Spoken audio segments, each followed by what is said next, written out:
Chapter 392. The winter night was cold and bone-chilling. When Han Yunxi shrank back, Long Fei Yi realized that she was only wearing undergarments. She didn't even put on a cloak. He looked her up and down, then pulled her into the room and lectured her unhappily, "Where are your manners?" Han Yunxi had waited for an entire night. As soon as she heard the door open, she rushed over. She was anxious. She didn't explain.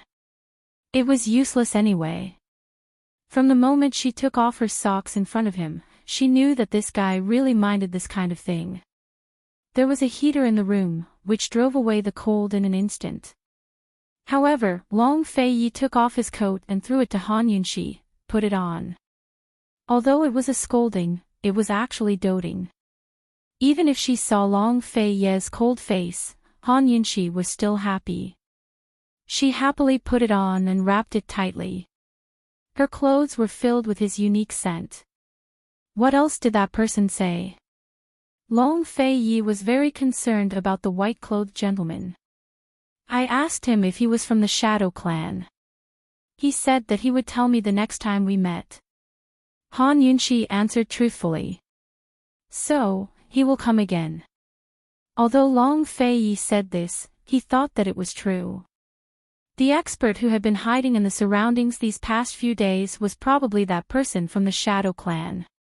Early on in the Sky Domain black market, when they stayed at the Lin family's grain store, he had sensed the existence of an expert around them. Later on, he didn't sense it on the way to the disaster area. However, after staying in the governor's manor, he often sensed it. "He should be." Han Yunxi said, then asked in a low voice, "Your Highness, that guy seems to be deliberately avoiding you." Long Fei Yi had naturally noticed this long ago. However, he didn't expect Han Yunxi to ask him this. It was just like when they had discussed the Shadow Clan. She had also directly asked him if she was the orphan of Western Qin's imperial family. If there was a day when she learned all of his secrets, would she still be so unguarded and ask him such a naive question? Long Fei Yi said indifferently, "He saved you before, so I have to thank him. He doesn't need to hide. Why don't I ask him when he comes back next time?" Han Yunxi was also at a loss. The white-clothed man was not as cheap as Gu. Not only did he tease her, but he also provoked Long Fei Yi and schemed against him time and time again. It was normal for Gu to deliberately avoid Long Fei Yi, but there was no need for the white-clothed man to do so. Han Yunxi silently mused that there must be more to this than meets the eye. Han Yunxi thought for a moment, then joked, "Your Highness, could it be that you really have a grudge against the Shadow Clan? We don't know each other. What enmity could there be?" Long Fei Yi asked. Han Yunxi smiled, "If your Highness is an orphan of the East Qin Imperial Clan, then you would have a deep grudge with the Shadow Clan." Thinking about it, this was the only possibility.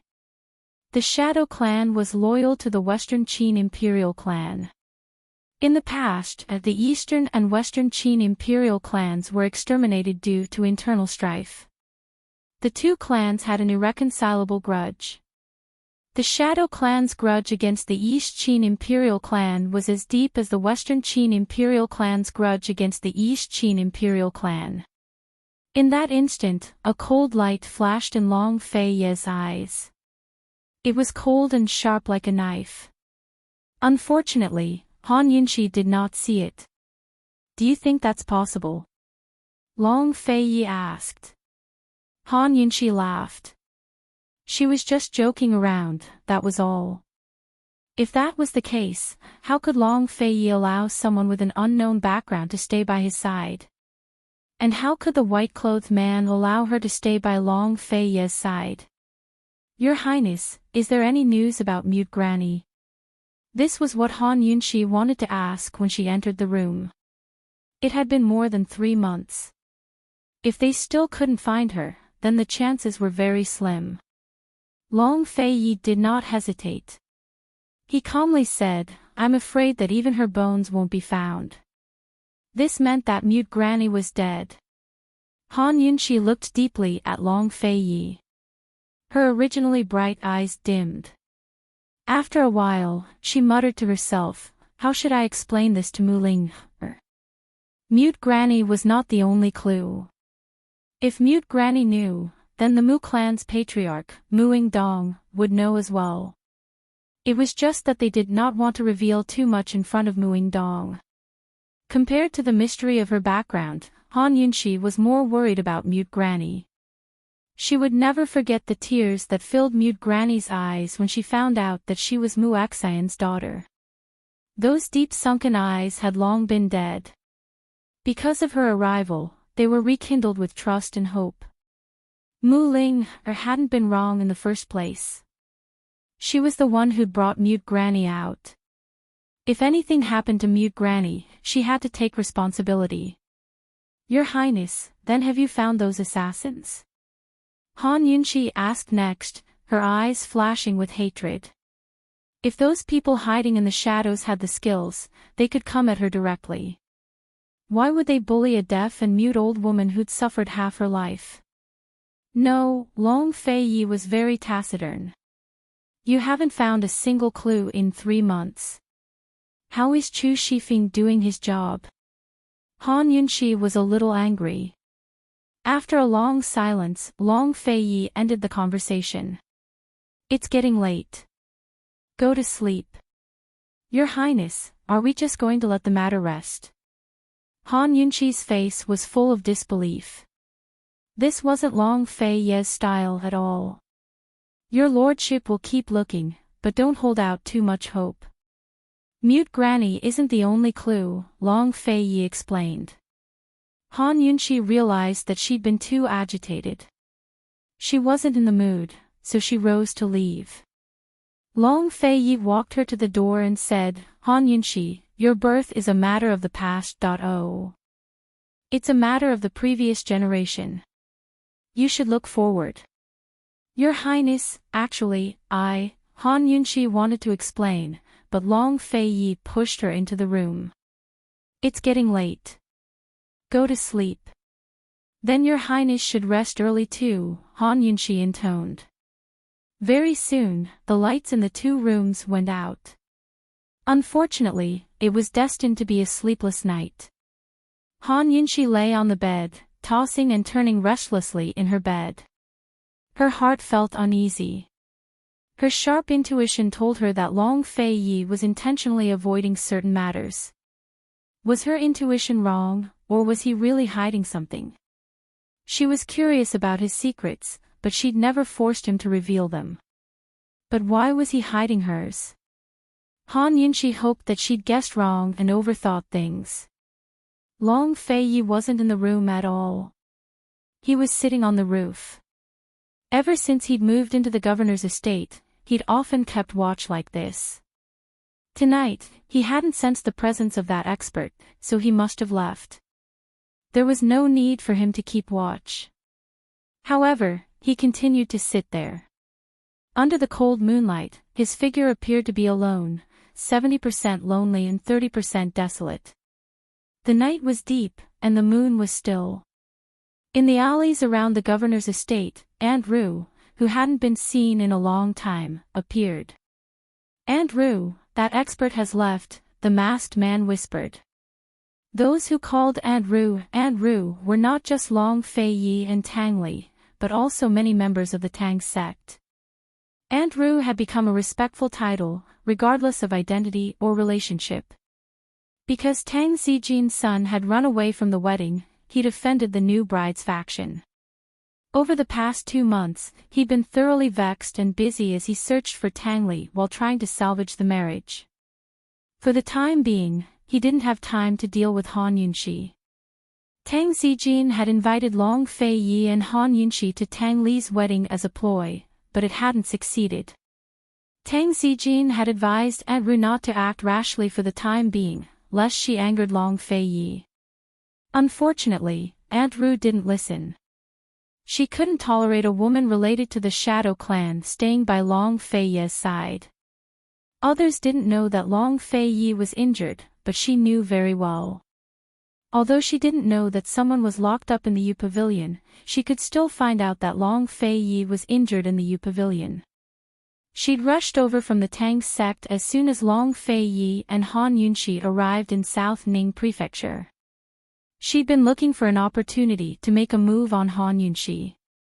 With Long Fei Yi injured, it would be easy for her to kill Han Yunxi. Unfortunately, she hadn't expected that there would be a white-clothed expert secretly protecting Han Yunxi. Every time she made a move, that white-clothed expert would appear. She couldn't even get half a step closer to Han Yunxi. If she hadn't guessed wrong, that white-clothed expert was from the Shadow Clan. That kind of speed could only be achieved by someone from the Shadow Clan. He left. Aunt Rue muttered to herself. I'm sure he left. This subordinate was just at the back door of the prefectural governor's estate. He wasn't stopped, the black-clothed man reported. Aunt Rue sneered, he really knows how to calculate the timing.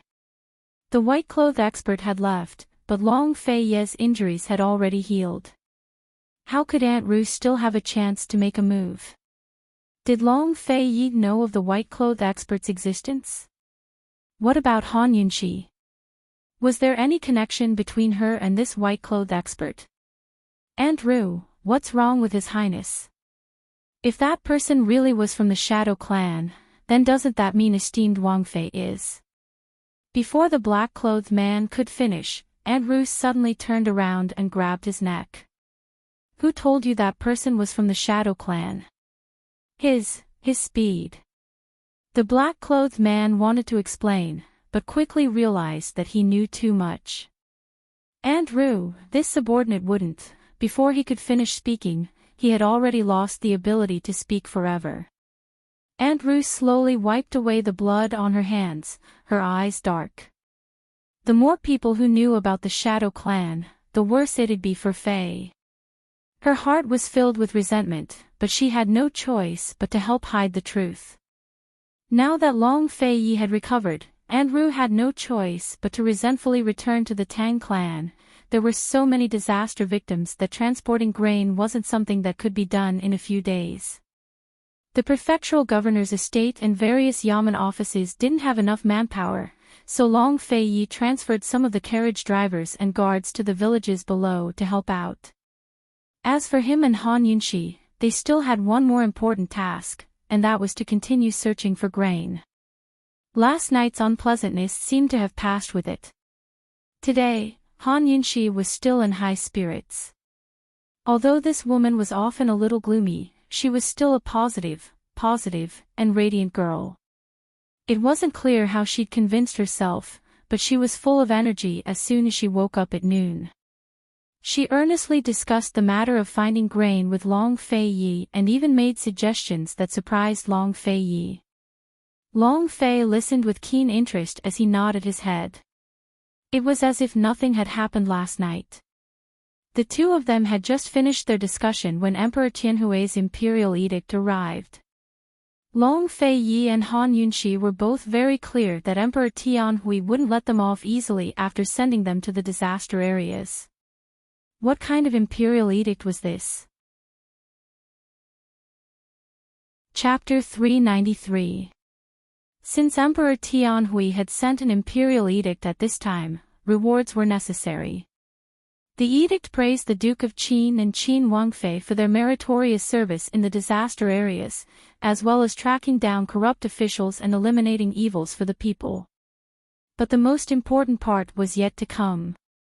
After that, Emperor Tianhui ordered the Duke of Qin to continue taking care of the disaster areas and ensure that the victims survived the winter.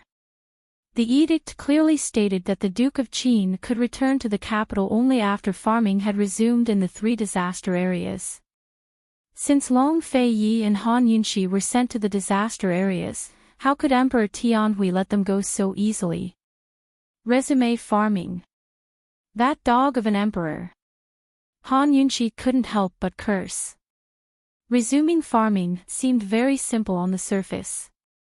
As long as there was a spring thunder and a spring rain, the rivers would flow again, the soil would be nourished, and the people would be full and energetic. Naturally, everyone would fight to be the first to farm without the need for the higher-ups to urge them. But the prerequisite for resuming farming was that everyone had to endure until the spring rains came. Moreover, it was up to Emperor Tianhui himself to determine the extent of the restoration of farming lands. It had to be said that Emperor Tianhui had left a lot of cards up his sleeve. Unlike Han Yunxi's indignation, Long Feiyi remained calm and nice. He finished his tea before saying, "When the time comes, he better not come begging your lordship to go back." Hearing this, Han Yunxi's lips curved into an expectant smile. Although she wasn't sure if they could help the disaster victims survive the chill of spring, Long Feiyi's words were enough to tell her that the best part was yet to come. She really wanted these 2 months to pass quickly. Watching His Highness Duke of Qin torture people was much more enjoyable than doing it herself. After receiving the edict, Han Yunxi went back to her rooms. She had been doing simulations in the detox system the entire time, trying to figure out how to treat the poison in Bailey Mingxiang's body. The next 2 to 3 days were critical, so she had to close her eyes and rest her mind in the detox system. Fortunately, Long Feiyi didn't have anything to ask of her. Han Yunxi walked towards the backyard without looking back. She didn't know that Long Feiyi had been watching her the entire time. His deep, dark eyes were extremely heavy. His Highness Duke of Qin, who usually didn't show his emotions on his face, actually wrote everything on his mind with his eyes. Chu Shifeng stared blankly. He couldn't see through it. Between the two of them, it was always His Highness who was calm and unruffled. But what exactly happened last night? His Highness was filled with thoughts while esteemed Wang Fei was fine. Chu Shifeng couldn't take it anymore. As soon as he saw Han Yunxi's figure disappear into the distance, he stepped forward and murmured, "Your Highness, is it because of Mute Granny?" Long Feiyi didn't even look at Chu Shifeng, much less reply. Chu Shifeng only felt resentful. How would he dare to ask again? Not long after, a secret guard came over. "Your Highness, there's news from the Medicine Ghost Valley. Gu Qisha hasn't returned since the last time he left the valley. He said that he's been looking for those 2 herbs. Your lordship wants information on those 2 herbs." Long Feiyi was very unhappy. "For now, there's no news," the guard replied timidly. "Send someone to Medicine City's Wang clan and bring this back. Have Wang Gong think of a way. Tell him to hurry." As Long Feiyi spoke, he handed over the entry token Mu Dong had given him last time. This allowed him to enter the Mu clan's medicinal grounds and take away any ingredient he wanted. The guard took the item and prepared to leave immediately. Chu Shifeng didn't want to coax him, but after some hesitation, he decided to throw caution to the wind and stop the guard from leaving. "Your Highness, you have to think thrice before going to the Mu clan." His Highness had given Gu Qisha a year's time, but that wasn't a long time at all. After all, the 2 herbs weren't easy to find. But now His Highness was panicking. Him looking for the Wang family and using the Mu family's medicinal herb storehouse pass was actually an unnecessary action. More importantly, it was very likely that Mu Dong was the one who poisoned Mute Granny. Naturally, the man would know the antidote for the poison. If they really did find the ingredients at the Mu clan, Mu Dong would definitely suspect that Mute Granny was still alive. Once news of this spread, esteemed Wang Fei would have no way of explaining herself. Long Feiyi immediately calmed down at Chu Shifeng's reminder. He realized that he'd been too impatient. He'd sought out Gu Qisha in the first place precisely because the man was an expert at finding herbs.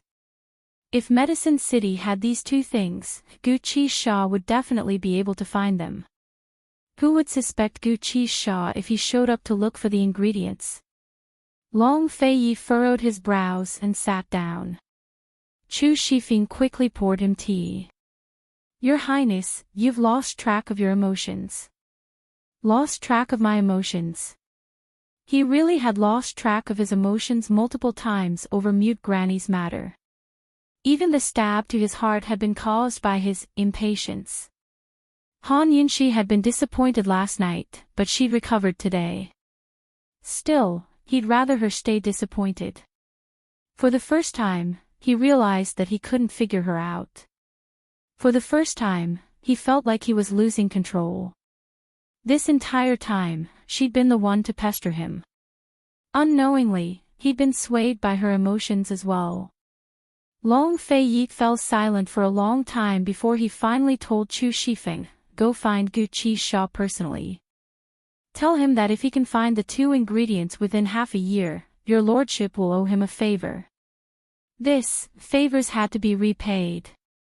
In the future, His Highness Duke of Qin wouldn't be able to refuse Gu Qishaw's requests. Chu Shifeng wanted to persuade him further, but when he saw His Highness Duke of Qin's resolute gaze, he could only comply. Long Fei Yi was in a rush to find the 2 ingredients. Far away in Medicine City, Mu Ling was anxious as well. She'd taken matters into her own hands at the Empress Dowager's birthday banquet to represent Medicine City's procession. As a result, she'd become the target of condemnation by all the major powers in the city. Even Muing Dong, who doted on her the most, couldn't protect her and told her to leave the city to lie low for a while. Unfortunately, she'd just left Medicine City when Gu's words brought her back. Of course, she didn't dare to let her father know she'd gone back. After returning to the Mu estate to get her notes on medicinal ingredients, she'd snuck into the Mu clan's medicine storehouse and stayed there until now. She'd found the whereabouts of the panoptic red lotus in her notes when she was very young. The Mu clan's medicine storehouse had a single panoptic red lotus in it. Unfortunately, she hadn't found a single trace of it after searching for 3 months. Other families' medicine storehouses might be nothing more than storehouses, such as the Han clans. But the 3 great clans in Medicine City had storehouses as big as several mountains. The Mu clan's medicinal herb storehouse was the largest in the entire Medicine City. It occupied 3 large mountains and countless valleys of varying sizes inside. Mu Ling had to search for medicine while being on guard against the patrolling guards and medicine boys. It was truly tiring. She'd start looking for medicine at daybreak and find a tree to lean against when it got dark. For the past 3 months, she'd only eaten dry rations and couldn't even drink a mouthful of hot soup in the middle of winter. She was afraid that she'd be discovered if she started a fire. She was already thin to begin with, but now she'd lost a lot of weight and looked haggard. Today, as usual, she set out at daybreak. Who knew that the sky would suddenly be filled with dark clouds in the afternoon? Fuck. She let out a sigh of relief and pouted her little mouth very high. Just as he finished scolding, bean-sized raindrops began to fall. The rain in winter was freezing rain. Mu Ling looked around. The only shelter she could find was the withered tree she'd slept under last night. There were caves and forests nearby, but those places were guarded by medicine boys and guards. It would be easy to be discovered. The bean-sized raindrops fell faster and faster. Soon, it became a curtain of rain. Walala, it became bigger and bigger. Mu Ling hurriedly ran under the withered tree and hid under the long tree trunk to avoid the rain. At this time, she was already soaked. Although it was very cold, she didn't mind. After all, she'd never been a flower in a greenhouse. She carelessly sat cross-legged on the wet ground and propped her chin up with her hands. She had an impatient expression as she waited. No matter how thick the tree trunk was, how much rain could it block? Soon, Mu Ling didn't dare to sit anymore. She squatted down and curled up into a ball, shivering. It was so cold. From afar, Mu Ling looked like a lost animal in the rain. Anyone who saw her would feel sorry for her. However, this girl was already in such dire straits, but she didn't have a trace of complaint or regret. She lowered her head, allowing the 2 streams of rain to flow down from her head and down her cheeks. As she shivered, she tried hard to remember where she'd seen the panoptic red lotus when she was young. She wouldn't remember wrongly. The panoptic red lotus was in these 3 mountains. Moreover, she was certain that only her father could pluck such an expensive medicinal herb. Her father didn't need to use this medicinal herb these few years. She wiped her face and seriously muttered to herself, "It must be here." Just as she finished speaking, the rain suddenly stopped. That's not right. The rain in front of her was still falling down. Why was there no rain above her head? Mu Ling suspiciously raised her head to look. She only saw a patch of enchanting red. In the cold winter rain, it was burning with a patch of enchanting red lotus flames. In this patch of enchanting red fire, that man's charming eyes were like silk and his dimples were like flowers. At this moment, Mu Ling's entire world was clear after the rain and flowers bloomed like brocade. Chi brother. She stood up in pleasant surprise and threw herself at Gu Qishao. Gu was squatting on the horizontal branch of a tree. He stroked his eyebrows with one hand and held a large red umbrella with the other. He allowed Mu Ling to throw herself at him. The smile on his face didn't change at all. However, this girl who was stronger than weeds suddenly burst into tears the moment she threw herself into his warm embrace. Boo-hoo. Chi brother, boo-hoo, what's wrong? Gu asked gently. Boo-hoo. Boo-hoo. Mu Ling was still crying. She was no longer as strong as before. She cried miserably and couldn't even speak. She looked like a pitiful little girl. Gu looked at the sky helplessly. Cry baby, go ahead and cry. Cry all you want. When he wasn't around, she was as strong as weeds. When he was here, she cried like this. Was she pretending? She wasn't. No matter how strong a girl was, once she had an arm to rely on, all her strength would instantly collapse. Mu Ling cried for a long time. Other than the sound of boo-hoo, she only said the 3 words, Chi brother. She didn't complain at all. After a long time, she finally stopped. She sniffed and looked up at Gu. Chi brother. You're not crying anymore. Gu raised his eyebrows and asked. I'm done crying. Mu Ling smiled through her tears. Chapter 394. Mu Ling was a carefree and straightforward girl, but in front of Gu, she became a crybaby. However, she was not the kind of troublesome woman who would cry endlessly. When she cried freely, she could immediately laugh. She hurriedly grabbed Gu's arm, for fear that he would run away. Chi brother, I knew you would come to me. Gu disliked her wet body and wanted to push her away, but Mu Ling held him very tightly. Gu glared at her. Mu Ling raised her eyebrows and looked at him provocatively, as if she would never let go. Hee, if I didn't find those 2 things, of course I would come to you. Gu sneered. As soon as these words came out, Mu Ling resentfully let go. Chi brother came to find the medicine, not to find her. She was very clear about this. She seemed to be careless, but in her heart, she saw things more clearly than anyone else. From the time they met, Chi brother almost never came to her unless he needed something. If I don't find the medicine, will you never forgive me? Mu Ling asked seriously. Chi brother said that as long as she found the 2 medicine, he would forgive her for the Tianqing incident. Gu could stand this girl's pestering, her snot and tears, but he couldn't stand her serious look. Let's go and take shelter from the rain first. I have something to discuss with you. In fact, Gu had been here for a long time. He had been searching in the Mu family's medicinal herb storehouse for more than a month, but unfortunately, he found nothing. There was really no place to take shelter from the rain. The two found a safe cave and the rain stopped. Mu-Ling's clothes, hair, and shoes were all wet. As soon as she entered the cave, she soaked the ground. But she didn't care about anything and asked anxiously, "Chi brother, what do you want to discuss with me?" Gu was not anxious with her. He slowly wiped off the water droplets on his body and found a clean stone to sit on. He poked his hand and said, "It's cold.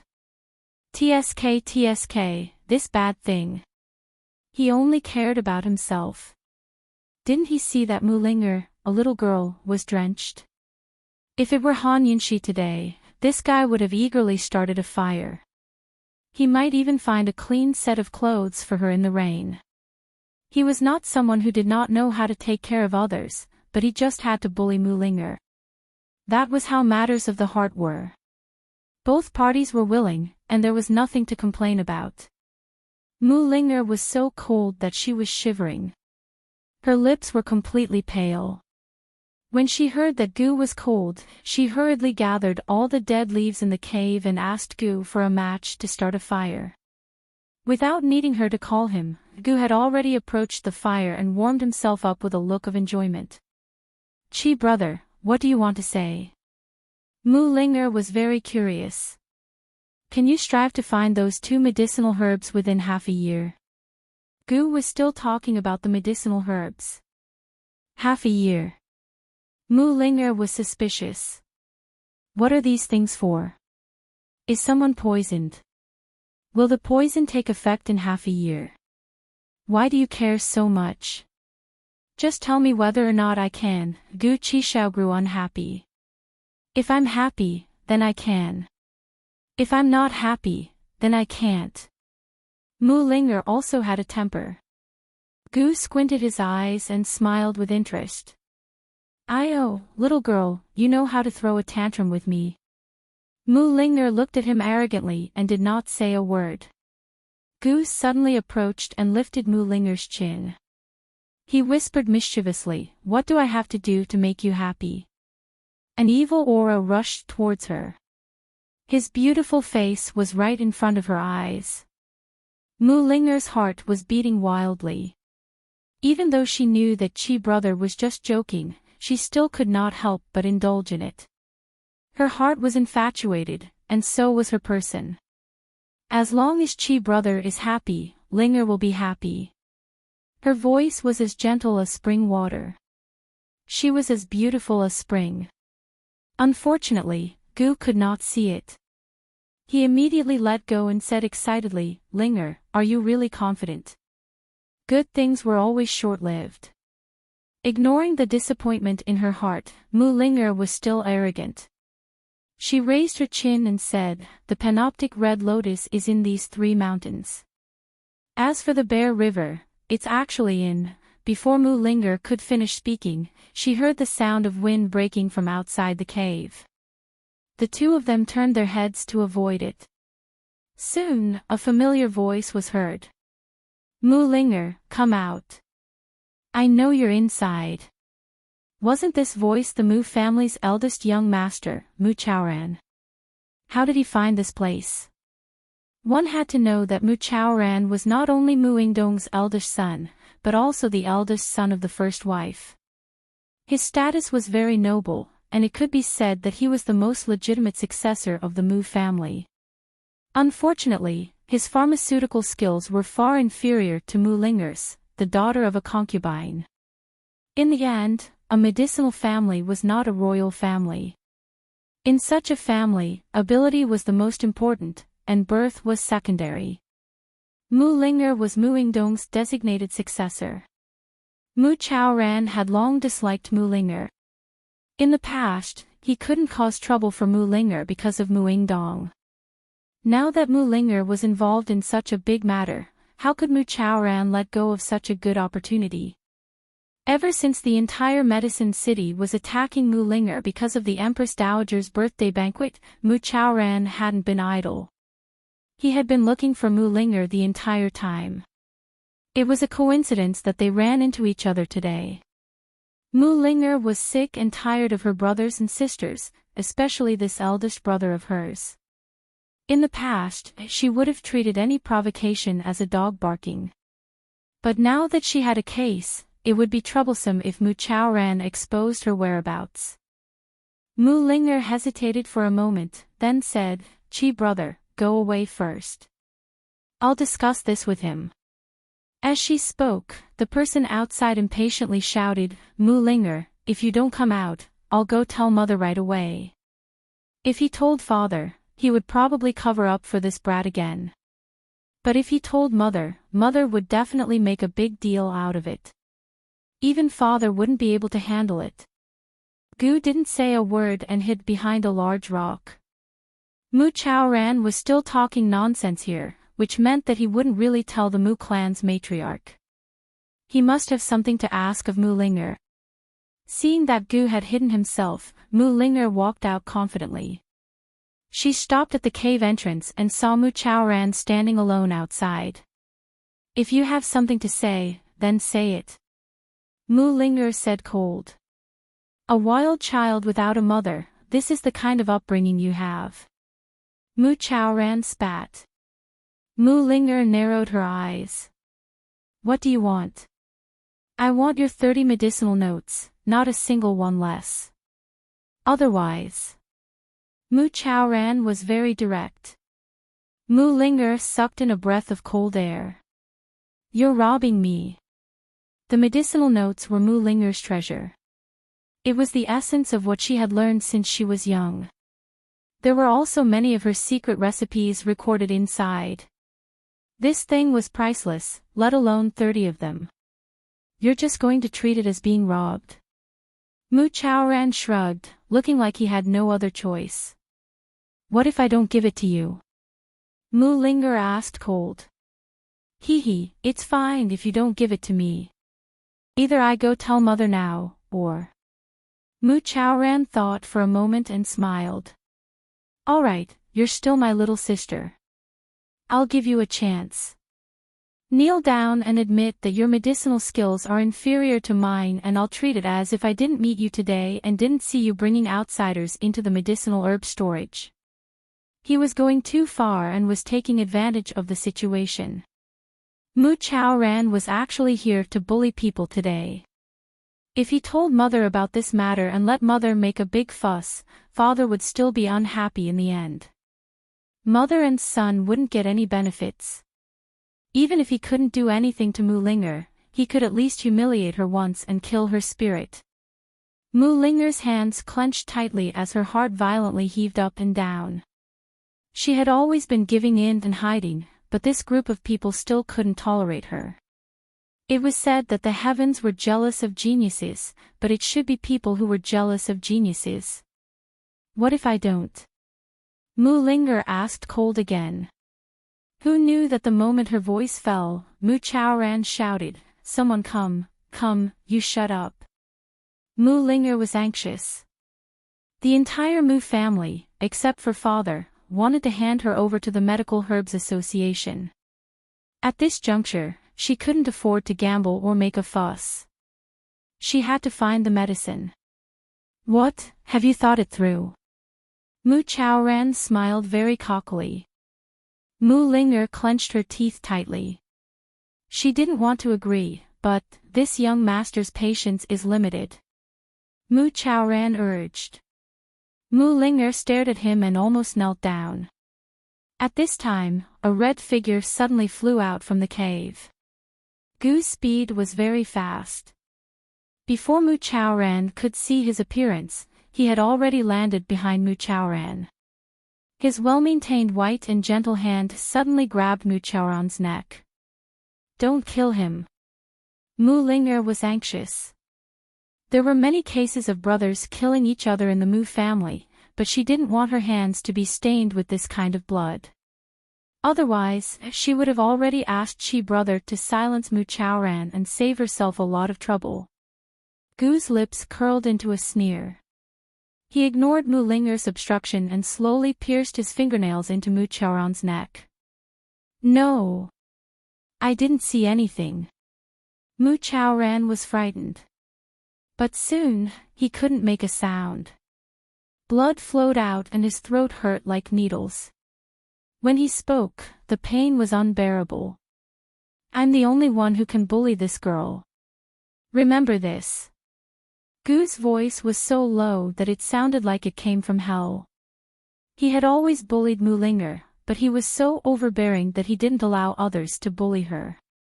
Bullying was also a kind of special privilege. Mu Chaoran was so scared that his whole body trembled. He looked at Mulinger for help. Mulinger didn't hear Gu's words just now. She was also frightened. Chi brother, he's my brother after all. Gu threw him to the side and coldly said, if you dare to say anything about today's matter, I'll give it a try. Mu Chaoran was also a martial artist, so he was very clear about the weight of this threat. I didn't see anything, I didn't see anything. He almost rolled and crawled to escape. Mulinger finally let out a sigh of relief. Chi brother is still the smart one. With a little threat, he won't dare to do anything for at least half a year. Half a year.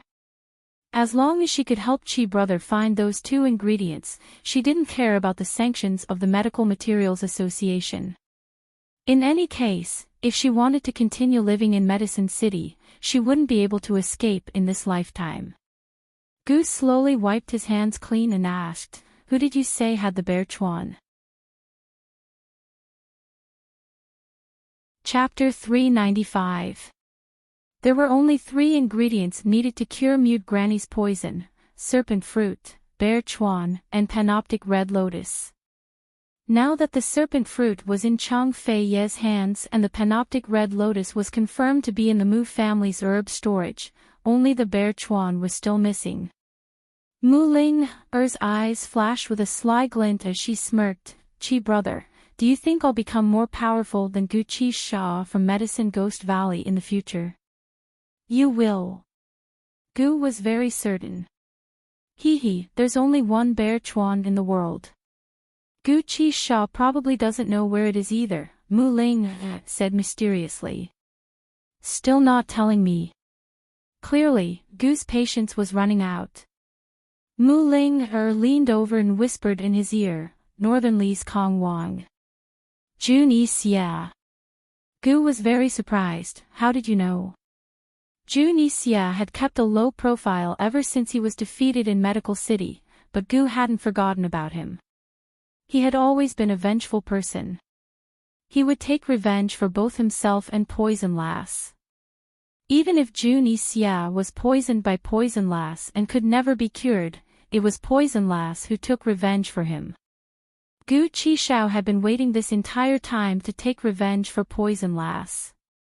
This thing is being raised in the 100 poison sex herb storage. I spent a lot of money to buy this information from a friend.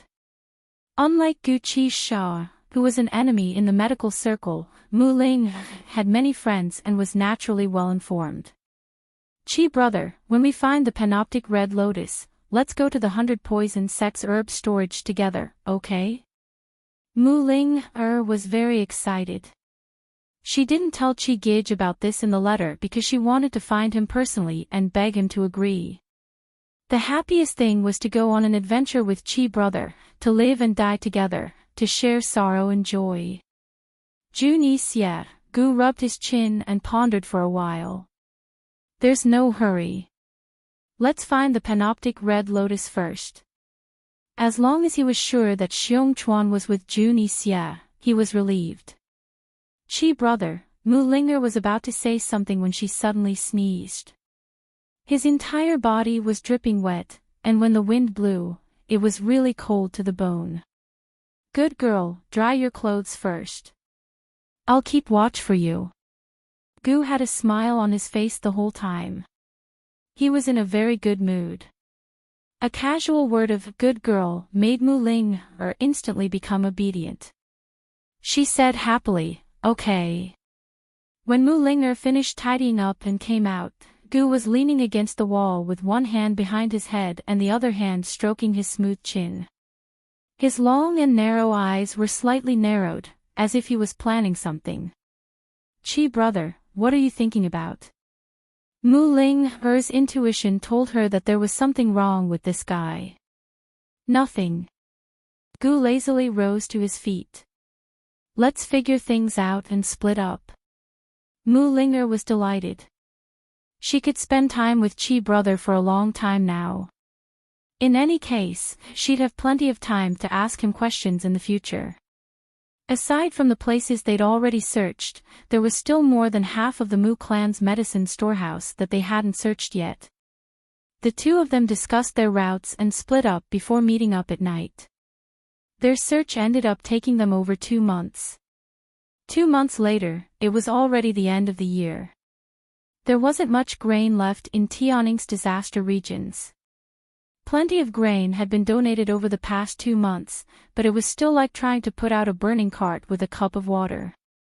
Thanks to Emperor Tianhui's incitement, all of Tianning from top to bottom began to pay attention to the disaster areas after the new year. However, His Highness Duke of Qin, who was in charge of the disaster relief efforts, was no longer in the region.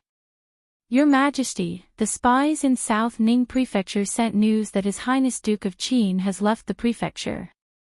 Eunuch Luo reported. Where to? Emperor Tianhui was surprised. He was the one who'd personally sent the Duke of Qin to the disaster regions, but he was the one who worried the most. Eunuch Luo replied timidly, the spies are still searching. At his words, Emperor Tianhui lost his temper and slapped the table. Useless trash. A bunch of useless trash. So many people were watching one person, but they still lost sight of him. For Emperor Tianhui, this was his last gamble. He had to be extra cautious. Your Majesty, His Highness Duke of Qin couldn't have secretly gone to look for grain, right? Eunuch Luo asked doubtfully. He hadn't looked for grain in the past 2 months. Emperor Tianhui had been paying attention to the Duke of Qin and Qin Wangfei's every move in South Ning Prefecture. Actually, it wasn't just Emperor Tianhui, but everyone else as well. They all assumed that His Highness Duke of Qin and esteemed Wangfei would be in a hurry to find grain. But His Highness Duke of Qin hadn't found a single grain in the past 2 months. He and esteemed Wangfei were living in seclusion at the South Ning Prefecture official's estate as if they were on vacation. If they didn't look for grain 2 months ago, where would they go now? Emperor Tianhui retorted unhappily. This year's harvest hadn't been good. It was the end of the year when grain was needed, so there was a shortage of grain everywhere. Then, where would they go? Eunuch Luo asked thoughtfully. Emperor Tianhui glared at him, too angry to speak. Eunuch Luo actually dared to ask him. Who was he supposed to ask if Eunuch Luo was asking him? As soon as Eunuch Luo met Emperor Tianhui's eyes, he backed away in fear and shut his mouth. Emperor Tianhui furiously slapped the table. Search. Find them even if you have to dig 3 feet into the ground. Otherwise, don't even think about celebrating the new year. Scared to death, Eunuch Luo hastily went to announce the decree. Just where were Long Fei Yi and Han Yunxi? Emperor Tianhui was paying close attention, but Long Fei Yi wasn't hiding from him, but the Tang clan. There were only 10 days left until New Year's Eve. Long Fei Yi received news ahead of time from the Tang clan that Tang Zijin had already taken care of Tang Li's escape from his marriage. He was going to personally visit the South Ning Prefecture official's estate to invite him and Han Yunxi to the Tang clan for New Year's. South Ning Prefecture wasn't far from the Tang clan. Long Fei Yi left with Han Yunxi the very next night after receiving the news. It was easy for him to find an excuse for not going, but he was too lazy to find one. Your Highness, just where are we going? Han Yunxi was still in a daze. She had no idea what was going on. New Year's Eve, Long Fei Yi said simply. Back to the capital. We won't make it in time either. Han Yunxi was alarmed. According to the rules of Tianning's imperial clan, even the princes, dukes, and Junwang who had been sent out had to return to the capital, to say nothing of Long Feiyi, the noblest of all dukes. But Emperor Tianhui couldn't send them to the disaster areas so easily. How could he let them go back so easily? There were only 10 days left until New Year's Eve, so they wouldn't be able to make it back in time. Long Feiyi was about to say something when he stopped himself. Sleep, then. You'll know when we get there. Over the past 2 months, he'd been searching for the whereabouts of the 7 noble families' descendants while Han Yunxi was immersed in the detox dimension, trying to figure out the antidote for Bailey Mingxiang's poisons.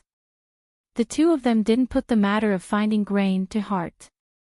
To outsiders, it looked like they were on vacation, but they knew better than anyone else how busy they were.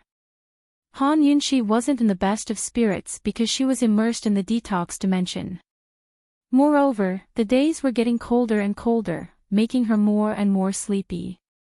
Is your highness planning to give Qinxie a surprise? Han Yunxi asked with interest. A surprise for her? Did that count? Long Feiyi had never understood how to curry favor with a woman, much less give her a surprise. Perhaps this was it.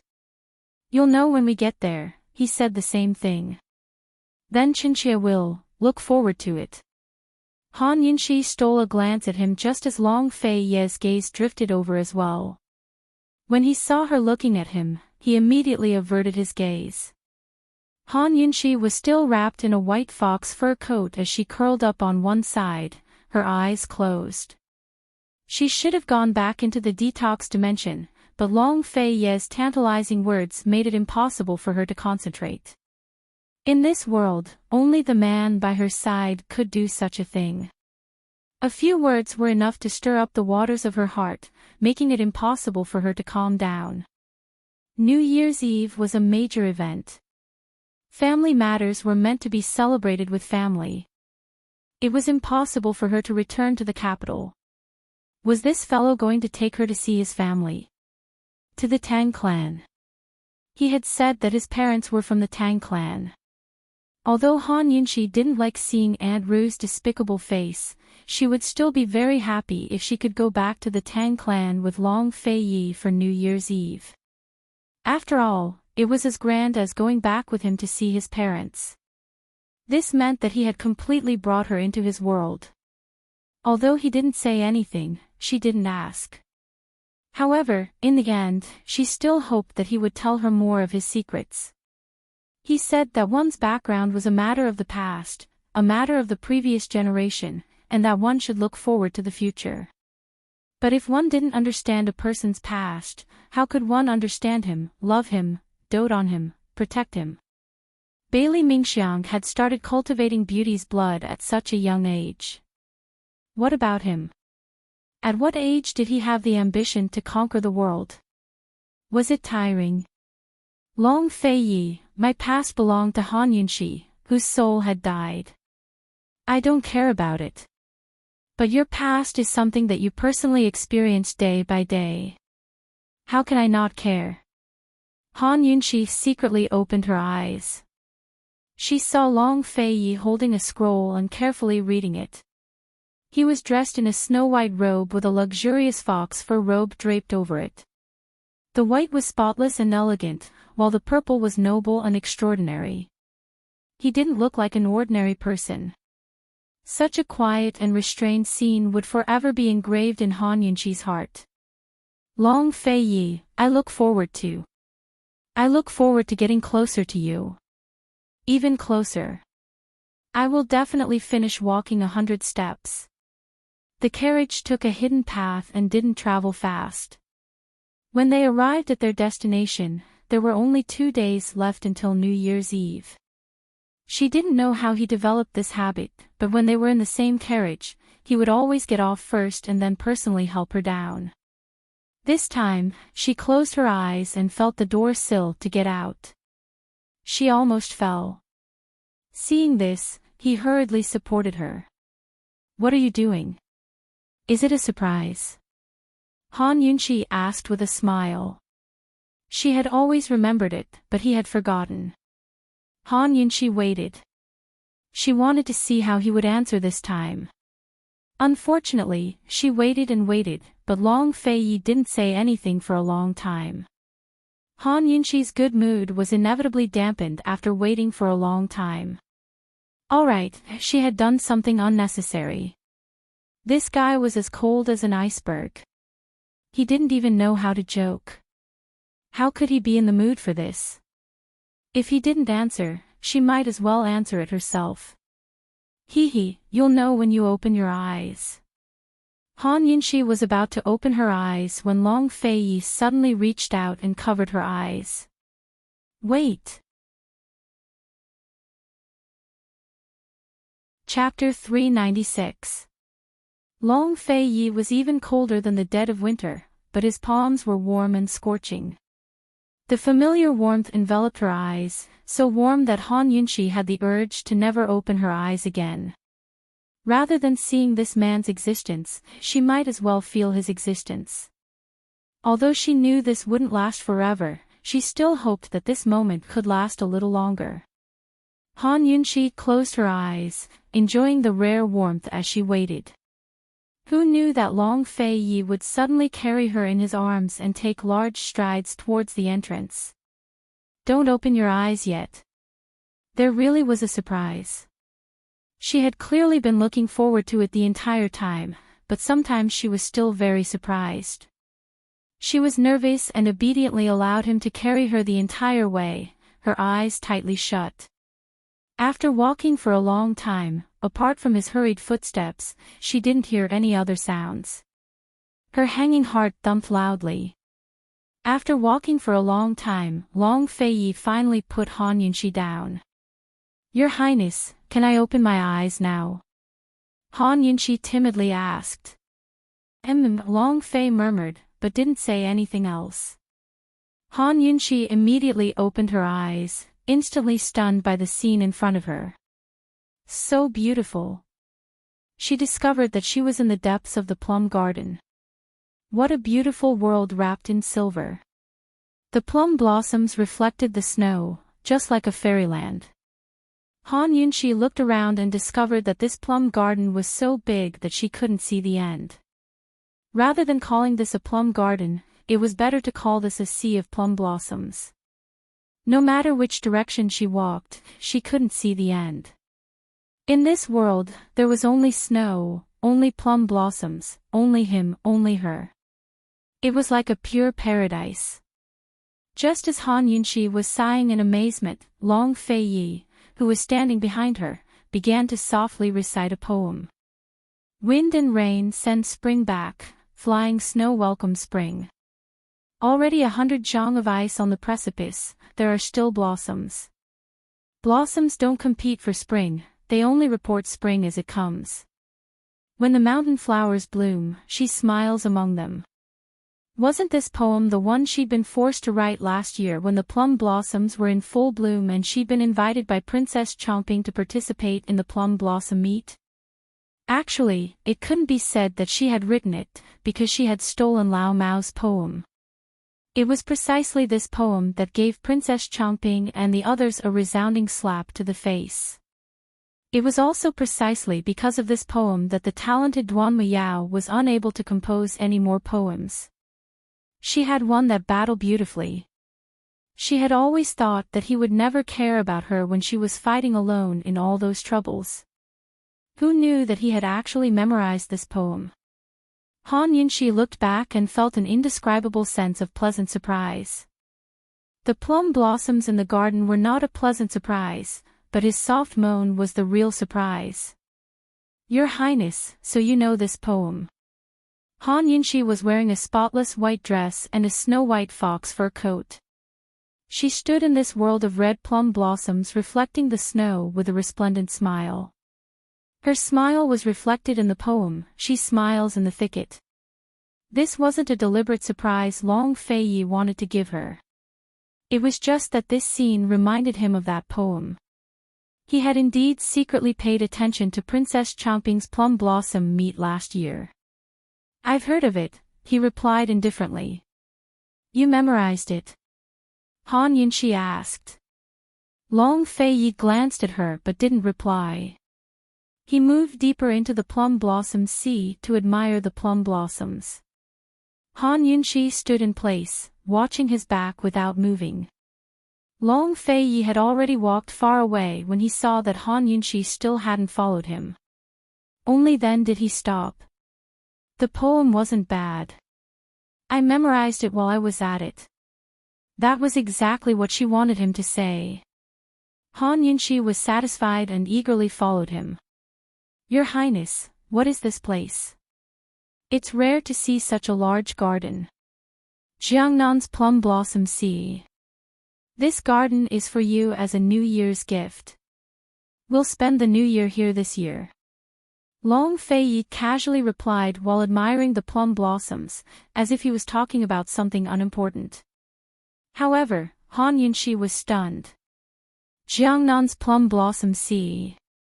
This was the most famous of the 3 great gardens in Jiangnan. It was named after the plum blossoms that bloomed like the sea every year during winter and spring. This garden was 3 times the size of the Duke of Qin's residences. It would take at least 3 days and 3 nights to walk through the entire courtyard. Its owner had always been mysterious. She didn't expect it to be Long Fei. Did he just say that he was going to give this garden to her? The first gift he gave her was a bracelet that was worth an entire country. The second gift he gave her was a garden whose value couldn't be appraised. Although they were legally married, did this guy have to be so extravagant? After Han Yunxi's pleasant surprise, she was a little shocked. Just how rich was this guy's family? Long Fei had already walked far away, but Han Yunxi was still standing in place. He turned back and beckoned with his finger. Come here. Your Highness, it's too valuable. Han Yunxi replied truthfully. You don't like it? Long Fei asked. Han Yunxi immediately shook her head. How could she not like the 2 surprises of a poem and a garden? It's good that you like it. They're all common things, so there's nothing valuable about them. Long Fei said as he took out the plum blossom token from his sleeve and stuffed it into Han Yunxi's hand. The owner of this token was the master of the plum sea. All the servants and guards in the garden had to listen to their orders. Since the token was already stuffed into her hand, Han Yunxi knew that with his temper, she had no room to refuse. Then what does your Highness think is valuable? She asked curiously. Long Fei turned back to look at her.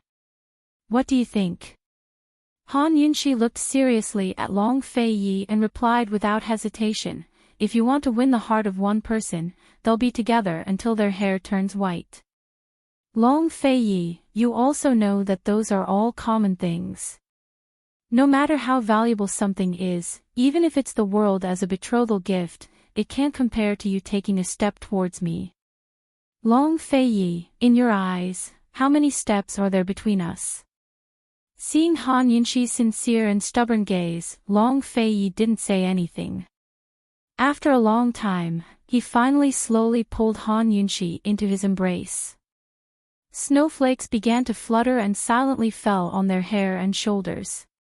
In the plum sea, the 2 people were silent for the entire world.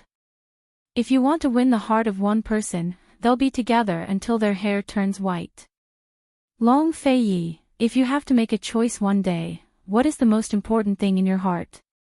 In the center of the plum forest, there was a short, symmetrical Japanese-style house. In the middle was a tea room, on the left and right were side rooms, and in the back was a natural hot bath. Long Fei and Han Yunxi stayed here until night fell. Han Yunxi discovered the true meaning of Long Fei's words, let's celebrate the new year here. It really was just the 2 of them celebrating the new year together. Not a single person from the Tang sect was seen. This seemed even better. On New Year's Eve, good wine and delicacies were prepared. Long Fei and Han Yunxi sat across from each other and drank. There were 2 or 3 servants standing guard at the side. Snowflakes swirled outside the door, and steam rose from the hot bath behind them. Everything was as silent as a painting. It was peaceful, but not lonely. Long Fei Yi wasn't an alcoholic. He tasted wine like he tasted tea, and his every movement was elegant and noble. Han Yunxi wasn't an alcoholic either, but she tasted it seriously today. For the first time, she discovered that drinking wine was also a kind of pleasure. A distant bell rang. It was midnight. Han Yunxi stood up and bowed deeply. Your Highness, this concubine wishes you a happy new year. I hope that everything will go smoothly this year and that your Highness will be in good health. He was the head of the household and her husband. This kind of etiquette was necessary. This year, Long Fei Yi muttered to himself. He seemed to be thinking about something, but also seemed to be looking forward to it. He gave Han Yunxi a large red packet. You may dispense with the formalities. Long Fei Yi left the table and sat by the door, staring blankly at the snowy scenery. Your Highness, is there something on your mind? Han Yunxi asked with concern. Long Fei Yi didn't say anything. He waved his hand, indicating for her to come over. Han Yunxi sat next to him. She thought that Long Fei Yi would say something, but who knew that he would remain silent. After sitting for a long time, Han Yunxi was tired. Recently, she had been too immersed in the detoxification system. Although she wasn't mentally and physically exhausted, she was still tired and couldn't stay up through the night. Han Yunxi sat and waited. Drowsily, she slowly leaned against Long Fei Yi's shoulder. Long Fei Yi glanced at her and let her lean on him. Soon, Han Yunxi really fell asleep. Her entire body leaned against him. Bring the princess's fox fur coat. Long Fei Yi ordered in a low voice. Long Fei Yi carefully pulled the sleeping person into his arms and wrapped her in the fox fur coat, letting her sleep more peacefully. Your Highness, it's cold. Why don't you return to your room to sleep? A servant girl whispered. Long Fei Yi only waved his hand, indicating for them to withdraw. The servant girls didn't dare to persuade him and could only disperse. The snow became heavier and heavier, but it also became more and more silent. Long Fei Yi stared at the snowy ground, lost in thought. Many New Year's Eves, Grand Concubine Yi would fall asleep right after midnight. Mu Fei would wait for him under the plum trees in the back courtyard of Arid Peace Palace, waiting for him to pay his New Year's greetings. Every year, Mu Fei would ask him, Yi, it's been another year. Are you ready? Ever since Mu Fei passed away, he hadn't stayed up late for New Year's. It's been another year. I'm willing to win the heart of one person, never to part even in old age. Han Yunxi, if you have to make a choice one day, what's the most important thing in your heart? He muttered to himself as he took out the perplexing butterfly illusion from Han Yunxi's sleeve and played with it in his hands. That night, Han Yunxi slept soundly in Long Fei Yi's arms. She had no idea that Long Fei Yi's heart was filled with thousands of thoughts. She had a beautiful dream where winter passed and spring came. Plum blossoms fluttered in the air as Long Fei Yi stood among them, waving at her. Early next morning, Han Yunxi woke up to find herself sleeping in her own room. As soon as she left the room, she ran into a guard reporting Long Fei Yi's affairs. They'd barely had a few days of peace before Emperor Tianhui came looking for trouble again. Your Highness, the county magistrates from the 3 major prefectures all knelt outside the senior provincial official's estate early this morning. They said they wouldn't go back until they saw you, the guard reported. Let them kneel. Han Yunxi said unhappily. Needless to say, Emperor Tianhui must have ordered these little county magistrates to act so boldly. Their only motive was grain. Although they lacked grain, at least they wouldn't starve the disaster victims this New Year's. What else did Emperor Tianhui want? Long Fei Yi might have won the hearts of the people, but he was also maintaining stability in Tianning's disaster areas. If Long Feiyi hadn't taken the grain from the imperial uncle's estate this time, Emperor Tianhui might not have had a peaceful New Year's. The guard was troubled. The 3 major prefectures had over a dozen county magistrates under them. It wasn't appropriate for them to kneel on the first day of the year. Unexpectedly, Long Feiyi went along with Han Yunxi's wishes. Let them kneel. Your lordship won't return until the 15th. The 15th, Han Yunxi almost laughed out loud. If those county magistrates heard those 2 words, they'd probably kneel for half a day before scrambling to run back. Your Highness, are we going to look for grain? Han Yunxi asked curiously. She always knew Long Feiyi was confident, but she had no idea where they were supposed to find grain. Go make preparations. We'll set out in the afternoon, Long Feiyi said simply. Since New Year's was over, it was time for Emperor Tianhui to beg them to go back. Chapter 397. It was only the first month of the lunar year, just past the beginning of spring. Tianning's north was still a world of ice and snow, while the central regions still had rain and snow. Although they could start farming after the beginning of spring, most of them had to wait until the rain stopped. Especially in the central regions of the disaster areas, where the rain didn't come so quickly. Han Yunxi estimated that the disaster areas would lack at least a month's worth of grain. A month later, the crops would still be unripe, but wild herbs and weeds would be growing like crazy. At least they wouldn't run out of things to eat. What would they use to fill this month's gap? Everyone in Tianning was watching and waiting for the results. Han Yunxi had once thought of hunting down game to eat. Far away in the northern regions of northernly country, the hunters would hoard plenty of game every winter. Unfortunately, such things had to be prepared beforehand. It was impossible to find any game in the mountains in the middle of winter. As the carriage sped along, Han Yunxi was puzzled as to where they were headed. But she didn't ask this time, only guessing. Who knew that Long Fei would actually bring her to a harbor? Han Yunxi alighted from the carriage and saw a luxurious warship. A familiar figure was hurrying down from the deck.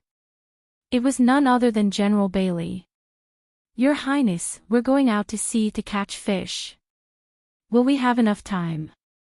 Han Yunxi admired Long Feiyi for thinking of going out to sea to catch fish. But would they have enough time to go out to sea now? Leaving aside the fact that the winter fishing season had already passed, it'd take them at least 3 months to make a round trip. If they returned in 3 months, they'd probably be cursed by the common people and severely punished by Emperor Tianhui. While they were talking, General Bailey and Bailey Mingxiang both arrived. Greetings to your Highness, greetings to esteemed Wang Fei. General Bailey was extremely respectful. General Bailey stood up and said with a smile, I'm afraid that esteemed Wang Fei has never heard of Fishery Island, right? Fishery Island, right? Han Yunxi really hadn't heard of it. Esteemed Wang Fei, Fishery Island is located in the East Sea. There is a huge lake on the island called the Illusory Sea Lake. The bottom of the lake is connected to the sea. Every spring, a large number of fish will gather in the lake. As long as you find the right place to break the ice and cast the net, you will definitely have a good harvest. General Bailey explained.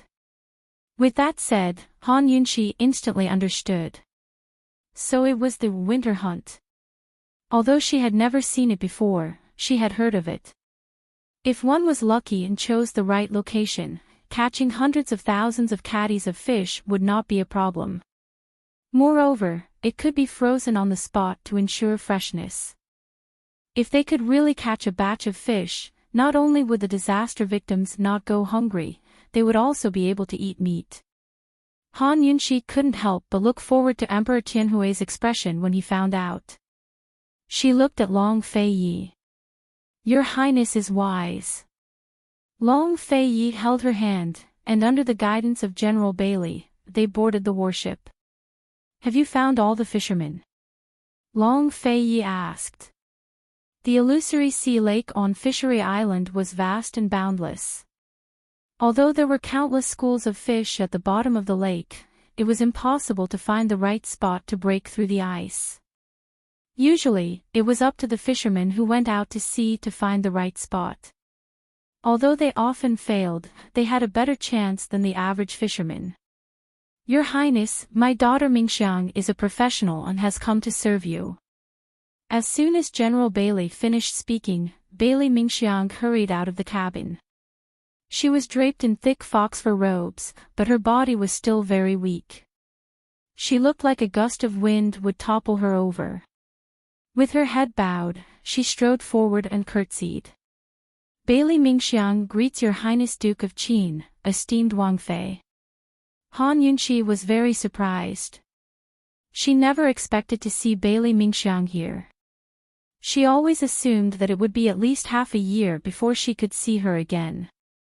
She was even worried that Bailey Mingxiang wouldn't be able to make it through. She knows how to. Long Fei Yi was clearly surprised as well. She's always been curious and pondered. She's also been to Fishery Island a few times and is more experienced than the fishermen there. As soon as I heard that Your Highness was going out to sea, I brought her here. General Bailey was the one who explained. Bailey Mingxiang was so respectful that she didn't even dare to raise her head to look at Long Fei Yi. Can her body take it? Long Fei Yi asked again. Bailey Mingxiang's heartbeat quickened at these words. Although she knew that His Highness didn't just care about her body, she was still satisfied. Even if it was the only sentence she heard in this lifetime, she would be satisfied. At least, she used to be. General Bailey was still the one who answered. She can take it. It's her honor to serve Your Highness. Long Fei Yi nodded. Go back to the cabin and rest. Thank you, Your Highness, Bailey Mingxiang finally spoke. She had waited and longed for a long time. Finally, she had a chance to speak with His Highness Duke of Qin. Unfortunately, she didn't even dare to look at him. She was afraid that if she did, she wouldn't be able to look away. She was afraid that if she did, she would feel uneasy. She was afraid that if she did, she would reveal traces of her love for him. Her heart was filled with panic and reluctance, but in the end, she bowed her head and took a few steps back before turning to leave. Han Yunqi saw all of this with her sharp eyes. She noticed that Bailey Mingxiang's hands were trembling the entire time. She had wanted to call out to Bailey Mingxiang, but considering that the wind was strong here and that she was so afraid of Long Fei Yi, she had no choice but to give up. After the ship set sail, Long Fei Yi and Han Yunqi's warship took the lead, followed by a group of fishing boats. The warship took the lead, and the fishing boats prepared to bring back the fish. Han Yunqi, Long Fei Yi, and General Bailey stood on the deck for a while before entering the cabin to find Bailey Mingxiang. When she entered the cabin, Bailey Mingxiang was huddled alone around the stove for warmth. Her entire body was curled up into a ball, giving off an inexplicable sense of desolation. When she saw Han Yunqi enter, she hurriedly stood up. Esteemed Wang Fei. What, you dare to raise your head? Han Yunqi asked with interest. Bailey Mingxiang smiled, but didn't say anything. Are you afraid of His Highness Duke of Qin? Han Yunqi was curious. She knew that everyone in General Bailey's estate was respectful and reverent towards Long Fei Yi, but this was the first time she had seen someone as afraid as Bailey Mingxiang. I'm afraid, Bailey Mingxiang replied honestly. What are you afraid of? You're helping him raise Beauty's blood. You didn't do anything wrong, so why are your hands trembling? Han Yunqi asked suspiciously. Bailey Mingxiang was originally calm, but after hearing this, she immediately felt guilty. She hurriedly explained, Mingxiang is trembling because she's cold. You haven't had much contact with His Highness before, right? Han Yunqi asked as she pulled Bailey Mingxiang's hand over to take her pulse. In order to avoid suspicion, it's very rare. Bailey Mingxiang replied in a low voice. He's not that scary. If you see him in the future, raise your head. Don't act like a servant. Han Yunxi really couldn't stand Bailey Mingxiang's cowardly appearance. Bailey Mingxiang didn't want to say any more, but she couldn't help it. She couldn't bear to stop talking about this topic. His Highness naturally isn't afraid of esteemed Wang Fei, she said indifferently. Could it be that he's ruthless to all his subordinates? Han Yunxi didn't understand. His Highness only keeps useful people. He won't tolerate any disobedience or betrayal. Bailey Mingxiang was about to continue when she paused. Then she added, I heard everything from father. His Highness has never used any servant girls. His only bodyguard is Chu Shifeng.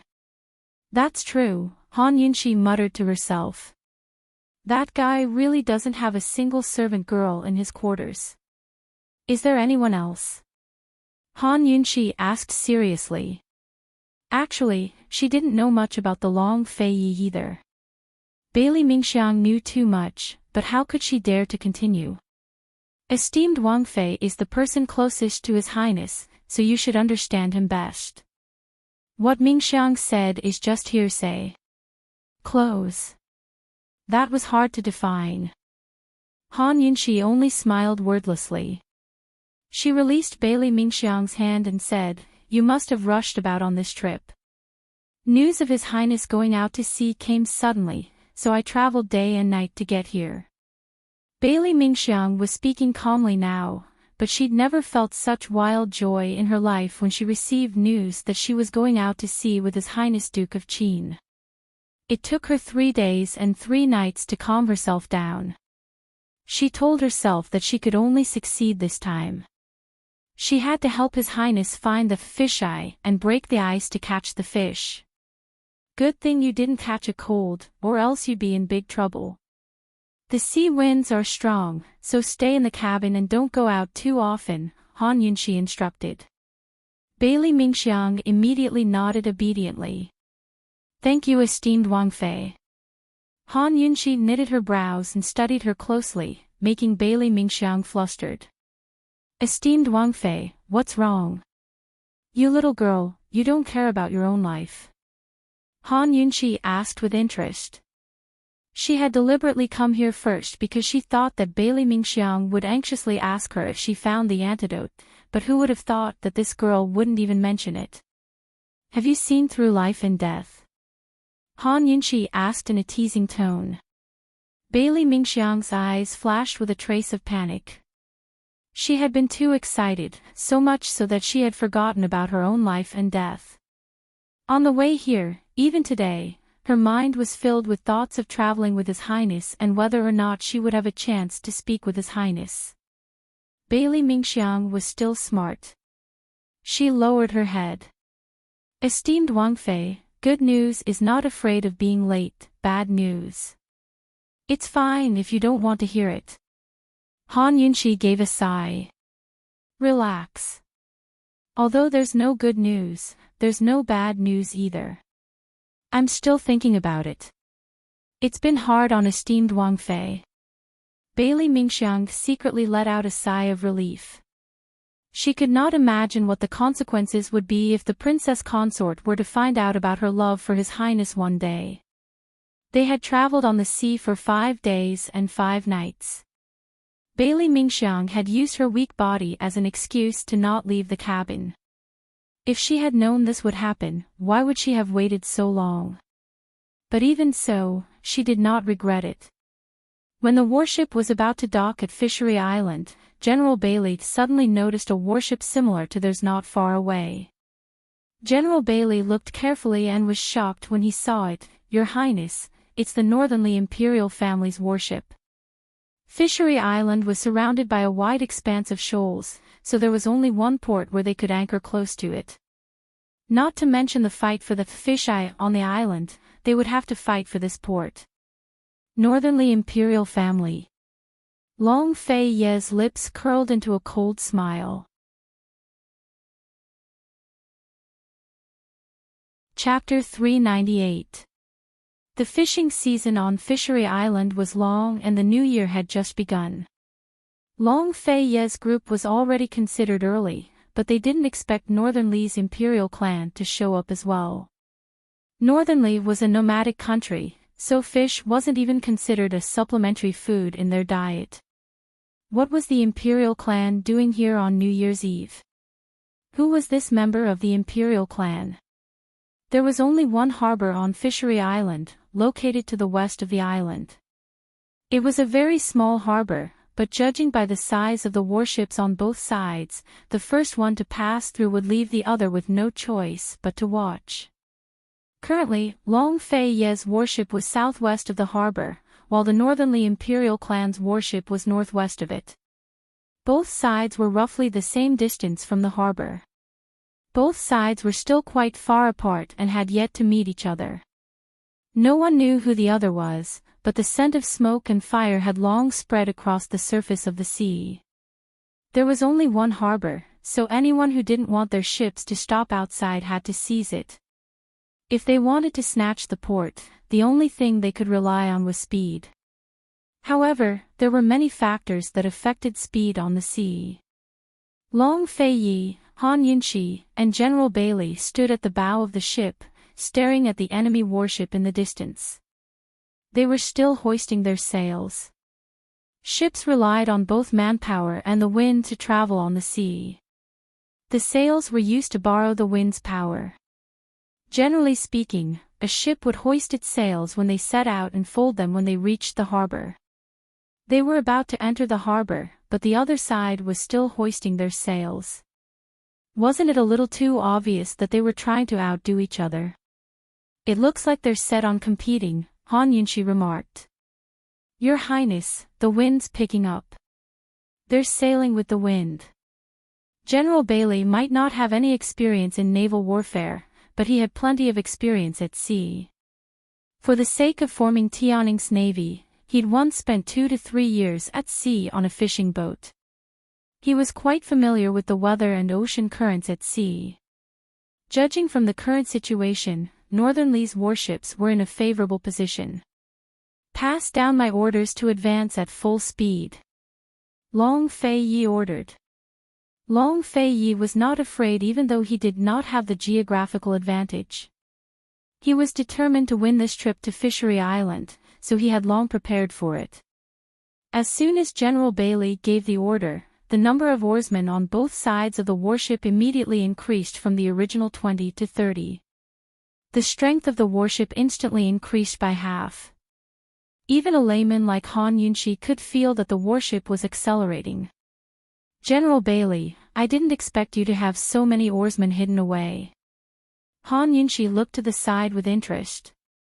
She discovered that the rowers were all burly men with strong arms.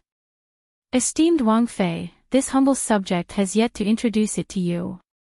This warship is called the Imperial Boat, and it is the head of the Bailey Navy's warships. There was no need for further introductions. Just the words, head of the warships, were enough to explain everything. Han Yunxi was overjoyed. So domineering. Hee, the rest will depend on your performance. Long Fei Ye's warship did not accelerate, but once it did, it immediately overtook the Northernly warship. The master of the Northernly warship could not sit still. He quickly walked out of the cabin and looked at the other side. Why are they suddenly so fast? Master, they must be having trouble. They must have sent more oarsmen, that's all. The boatman quickly replied. The master was filled with disdain as he coldly snorted and said, how can human strength compete with heavenly strength? Overestimating yourself. Come, raise all the sails for this king. Full speed ahead. The boatman immediately moved and quickly raised all the large and small sails. As soon as the sails were raised, the wind became even stronger, whistling through the air. The master walked to the deck with large strides, allowing the wind behind him to mess up his hair and robe. This wind came at the right time. The heavens are helping me. He loudly laughed, looking very wild and arrogant. The wind blew the sails, and with a spurt of energy, it was like the ship was being pushed by a pair of invisible hands. Like an arrow leaving the bow, it headed straight for the harbor. Long Fei Yi and Han Yunxi stood side by side at the bow of the ship.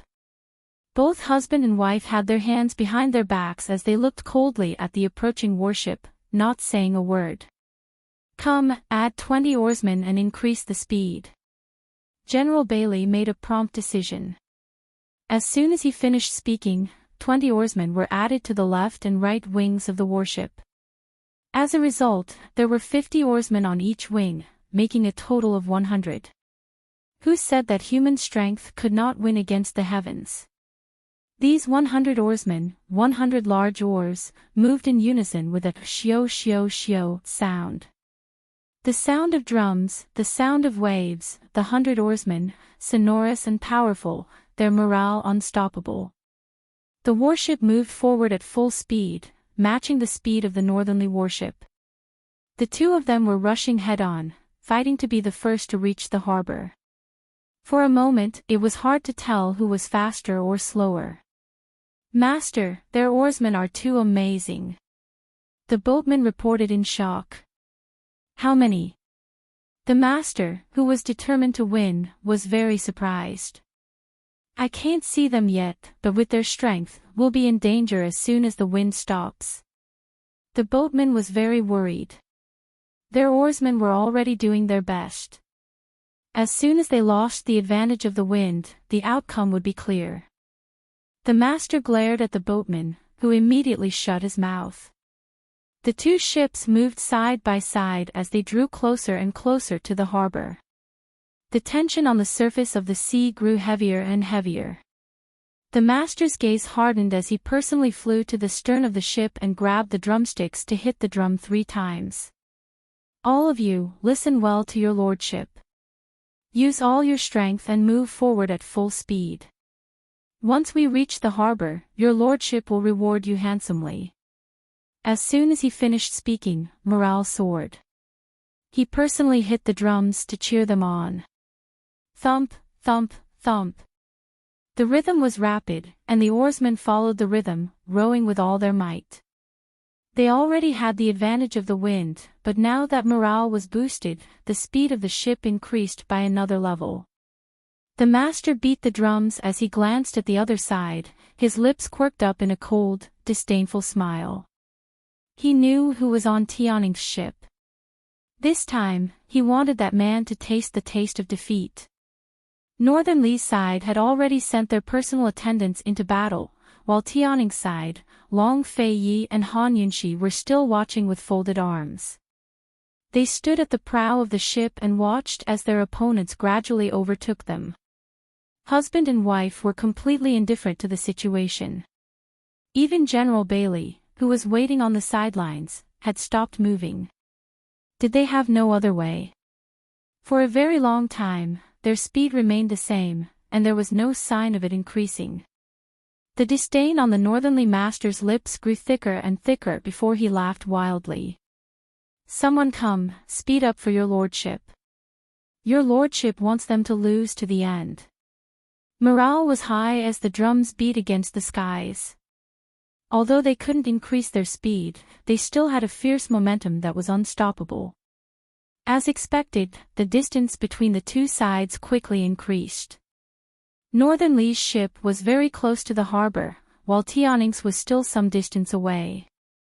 There was no longer any suspense about victory or defeat. The northerly master was so engrossed in the sound of the drums that he couldn't even stop. He was so excited that he couldn't control himself. Unexpectedly, when Northern Li's ship was only 100 meters away from the harbor, Long Fei Yi spoke up. "Even if you do your best, this is all you've got." General Bailey gave a soft snort before issuing orders. "All oarsmen, get to your positions." As soon as he spoke, the two sides of the ship lowered their wings. Very soon, a large group of oarsmen filled up the empty spaces on the wings. There were at least 100 people on both sides now. Including the oarsmen from before, the ship now had 200 oarsmen. 100 on each side, they were all rowing in unison. This speed was enough to go against the wind.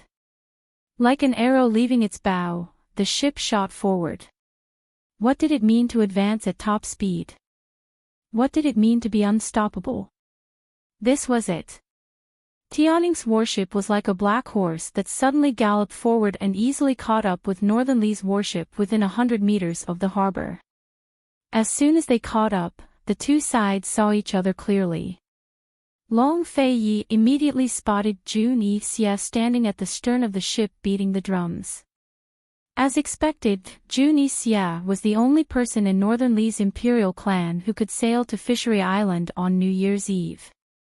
Jun Yixia stopped beating the drums and raised his chin to look over. He didn't meet Long Fei Yi's gaze for long before he looked towards Han Yunxi. Han Yunxi's phoenix eyes had long narrowed into slits as they emanated a murderous aura. Jun Yixia, long time no see. 6 pairs of eyes met, brimming with killing intent. Tianing's warship sped past Northern Li's warship with overwhelming momentum, heading straight for the harbor. Only now was victory decided. Long Fei Yi's victory was complete. Jun Yixia stared fixedly at them, his hands clenched into fists. He really couldn't accept this, but there was no chance left.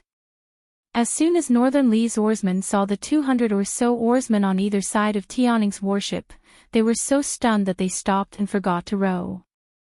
This was the first time they'd seen such a magnificent fleet of oarsmen at sea.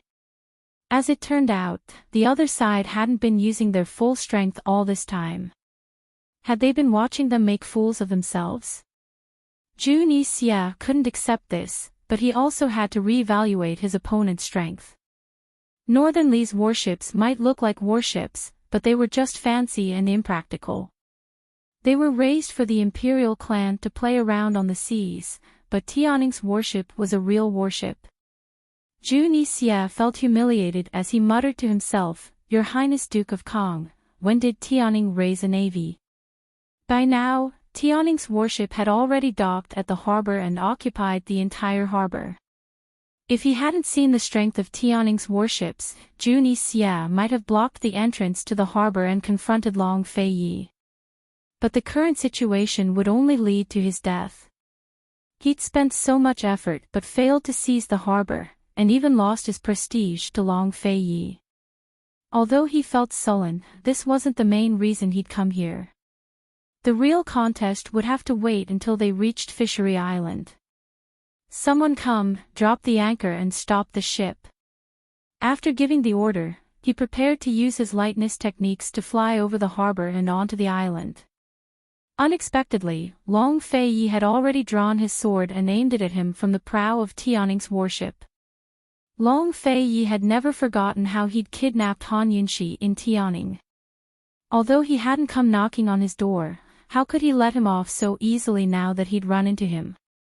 Jun Yixia gave him a cold, disdainful look, full of provocation. Han Yunxi had poisoned his shoulder, and Han Yunxi had accused him of colluding with Duanmu Yao in front of everyone in Medical City. Then she'd planted Gu in Long Tianmo. He'd always remembered all of these. Moreover, he hadn't forgotten about the poison beast or the white-robed man from the Shadow Clan. Over the past few days, the northerly imperial princes had been nipping at his heels, while Medical City was keeping a close eye on the 100 Poisons sect. He couldn't free himself to investigate these matters, but he'd sent people to investigate in secret. He hadn't planned on meeting Long Fei Yi and Han Yunxi so soon, but since they'd run into each other today, it didn't matter. It wouldn't affect his plans. Chapter 399. Long Fei Yi raised his sword and pointed it at Jun Yixia. This was the rhythm of a battle. Jun Yixia looked on coldly and fearlessly. Was this the rhythm of a battle? These two were the most famous of the 3 kings of Cloud Realm continent and were equally matched in terms of power. Long before Han Yunxi appeared, they were indeed equally matched in terms of strength. One was highly skilled in martial arts while the other was highly skilled in poison. The two of them restrained each other and were equally matched. However, Han Yunxi's appearance directly broke this balanced situation. With Han Yunxi's assistance, Long Feiyi was much less fearful of Jun Yixie's poison skills and increased his chances of victory by 30%. In a contest between experts, not to mention 30%, even a 50% chance of victory was very frightening. Thus, Jun Yixie had always lost to Long Feiyi's sword in the past year. If he didn't vent this anger on Han Yunxi, who else could he vent it on? In the confrontation between the two kings, Han Yunxi was the one with the most turbulent emotions. Her gaze was as cold as a blade as she stared fixedly at Jun Yixie. She wished she could cut this bastard into 1,000 pieces.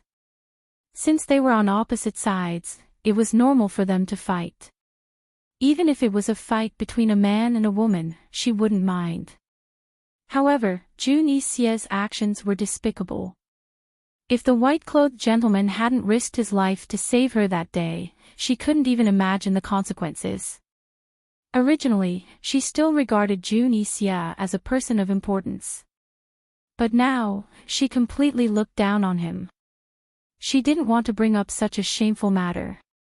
She also didn't want to cry endlessly and complain to Long Feiyi for pity. She only knew that once Long Feiyi made a move, she would definitely assist him with all her strength. Towards a bastard like Jun Yixie, there was no need to talk about principles.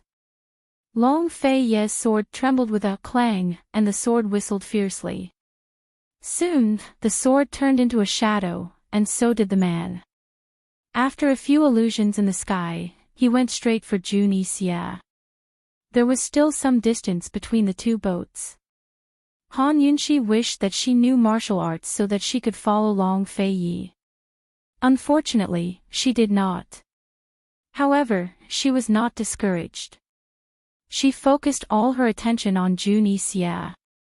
While she was on guard against him using poison, she was also looking for an opportunity to use it. Duke of Qin, long time no see. Won't you chat for a bit?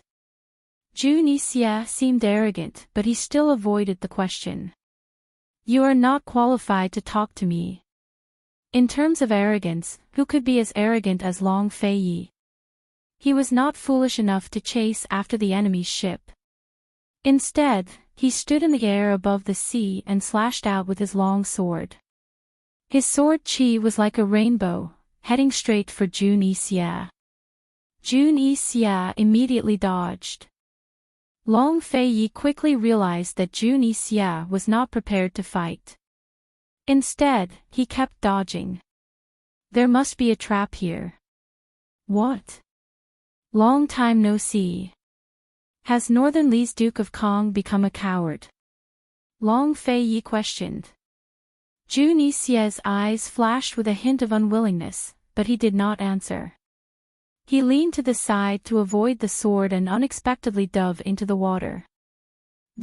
Sure enough, he's a coward. Long Feiyi snorted disdainfully. His cold eyes watched every movement on the surface of the sea. Unfortunately, Jun Yixie had already dove very deep and could not be seen. Bailey, be on guard. Long Feiyi shouted. General Bailey naturally understood. When fighting on the sea, the scariest thing was that someone would sneak up on a ship from the bottom of the sea. This was the most difficult to guard against, and also the most fatal.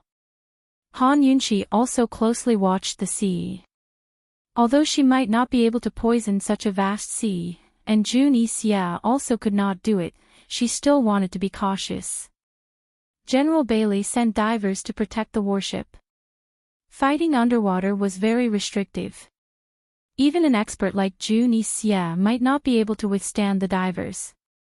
Time passed slowly. Jun Yixie did not have any trace of him. It seemed that he had really escaped.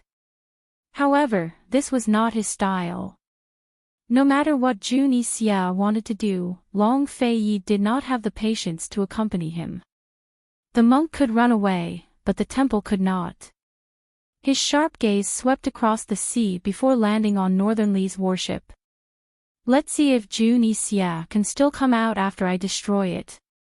But before Long Fei could make his move, a man dressed in embroidered robes walked out from one of the ship's pavilions. He was only in his early 20s, but had a graceful bearing and heroic air about him. He was dressed in white robes trimmed with gold, and his every movement exuded an air of nobility that was impossible to ignore. He looked cultured and refined, but his eyes shone with the shrewdness of a businessman. "Your Highness Duke of Qin, it's been a few years since we last met. You're still as elegant as ever." He cupped his hands in greeting. Ouyang Ning Nuo, Long Fei was surprised. He never expected to run into this fellow on Junixie's ship. Han Yunxi's expression turned complicated at Long Fei's words. Although she didn't recognize the man before her, she had long heard of his name. Ouyang Ning Nuo was the head of Cloud Realm Trade Consortium. He looked cultured and refined, but was actually a shrewd and treacherous man. He controlled many of Cloud Realm Continent's economic lifelines and could directly affect a nation's economy. For example, Medicine City's medicine trade seemed to be controlled by the three great clans, but that wasn't the case at all. If Ouyang Ning Nuo was unhappy, 2/3 of Medicine City's medicine would go unsold. Rumors had it that Ouyang Ning Nuo had bribed many members of the Medical Academy and the three great clans to get a hand in the trade between Medicine City and Medical City. Moreover, the trade between Tianning and Western Zhou at the border wasn't controlled by the Commander-in-Chief's estate. The true controller was this fellow, who had more skills than the Commander-in-Chief's estate to establish relationships between the various tribes. Rumors had it that Ouyang Ning Nuo had a share of the profits from Cloud Realm Continent's two largest black markets as well. Leaving aside the truth of those rumors, his status as the head of Cloud Realm Trade Consortium was already impressive enough. He was a man that all powers had to give him some respect. Why was he traveling with Junixie? Did he come to Fishery Island for the sake of the fishing season as well? "I'm indebted to your Highness Duke of Qin for remembering my humble name. It's truly an honor of 3 lifetimes, Ouyang Ning Nuo said modestly. Long Fei didn't buy it. "Cold?" he asked, "since when did Cloud Realm Trade Consortium become the lackey of Northern Li's imperial clan?" Ouyang Ning Nuo didn't lose his temper, but patiently explained, "Your Highness Duke of Qin, this one is simply cooperating with the Duke of Kong on a business deal. I ask that your Highness give Cloud Realm Trade Consortium some face. If your Highness has any personal grudges with the Duke of Kong, please settle them later." Long Fei and Ouyang Ning Nuo had no enmity between them. They even had some private business dealings, so it was hard for Long Fei to refuse the man's request for face. Of course, Long Fei wasn't an idiot. "Cold?" he asked, "What, has Cloud Realm Trade Consortium set their sights on my Tianning's famine trade as well?" He got straight to the point. Most smart people would only see that Ouyang Ning Nuo and Junixie were working together to fish on Fishery Island, but Long Fei saw through their schemes at a glance. These two people came to fish, one was not in need, and the other was not interested. They must be here for business. Of the 3 nations of Cloud Realm Continent, only Tianning citizens liked to eat fish. Now that they were suffering from famine, Ouyang Ning Nuo was planning to catch fish and sell them to Tianning's imperial court. "Your Highness Duke of Qin, there's freedom to trade. If there's grain to buy, I'm sure Emperor Tianhui and you will be more than happy to spend silver for the sake of the famine victims. Fishing on Fishery Island is free as well. Only the capable can get what they want. Your Highness Duke of Qin wouldn't want to use force to take over the island, would you? If word got out, it'd be a disgrace to your illustrious name." Look, Ouyang Ning Nuo's words were so pleasant to hear. It was clearly a shameless business, but it was crowned with such a dignified reason, making everything sound very reasonable. If Long Fei refused to budge, wouldn't that mean he was using Junixie's personal grudge as an excuse to take over Fishery Island? Han Yunxi's lips quirked up into a cold smile. Her first impression of this Ouyang Ning Nuo was shameless. Although Long Fei Yi was staring at Ouyang Ning Nuo without replying, Han Yunxi knew that she still had to give him face. After all, the other party was Cloud Realm Trade Consortium. Especially since they were working together with Jun Xia, it'd be even harder to offend them. Once they did, they'd be pushing Cloud Realm Trade Consortium's power and influence to Jun Xia's side. Han Yunxi was a calm and collected woman through and through. Of course, she was an exception when it came to Long Fei Yi. While Long Fei Yi was hesitating, a figure suddenly jumped out of the water and landed on the shore of Fishery Island. It was none other than Jun Xia. Jun Xia wiped away the water on his face with a disdainful smile. Long Fei Yi, for the sake of Sir Ouyang, your lordship will set aside our personal grudges for now. We'll fight another day. This fellow is clearly provoking Long Fei Yi on purpose. Long Fei Yi narrowed his eyes at him with a dangerous expression, but he didn't make a move.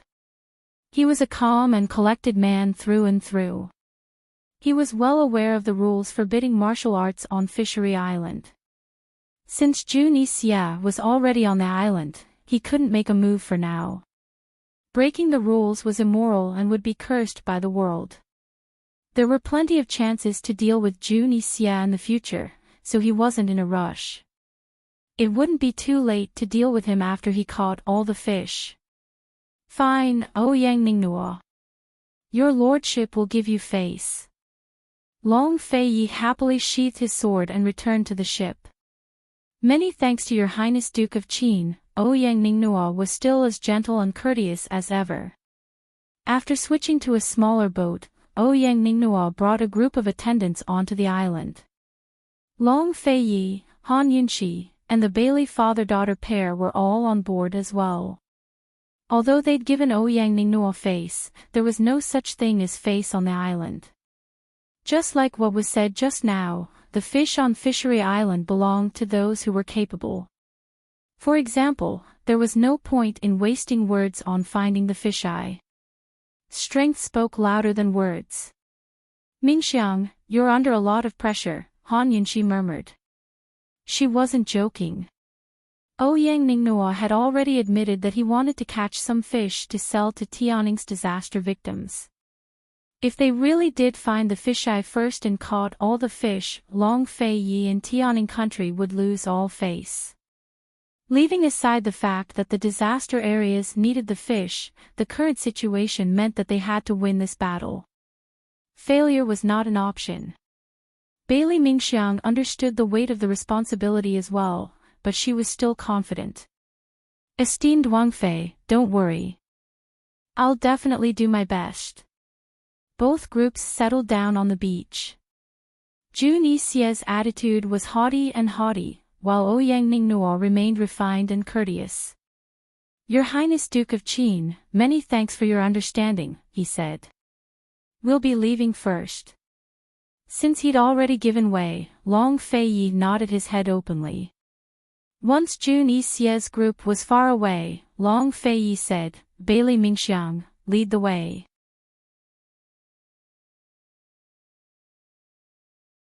Chapter 400. Yuzhou Island was a rather magical place. The entire island was circular in shape, with a circle of woods behind the beach. Behind the woods was the most magical place on Yuzhou Island, the illusory sea lake. Bailey Mingxiang, who was wrapped in a thick fox fur robe, led the way. She had studied the fish eyes in the illusory sea lake and had been here several times. She knew where to find them. Han Yunxi and Long Fei Yi walked behind Bailey Mingxiang. Long Fei Yi had held Han Yunxi's hand for some reason. It seemed to have become a habit. General Bailey followed behind with a group of fishermen and attendants. The group walked through the beach and into the woods. It's really strange. It's clearly the middle of winter, but the plants here are lush and green. Why is the lake water frozen over? Han Yunxi asked curiously. The island was located in the north, so it was normal for the lake to freeze in winter. However, she didn't expect to see such a lush forest. Han Yunxi found that her geographical knowledge couldn't explain this situation at all.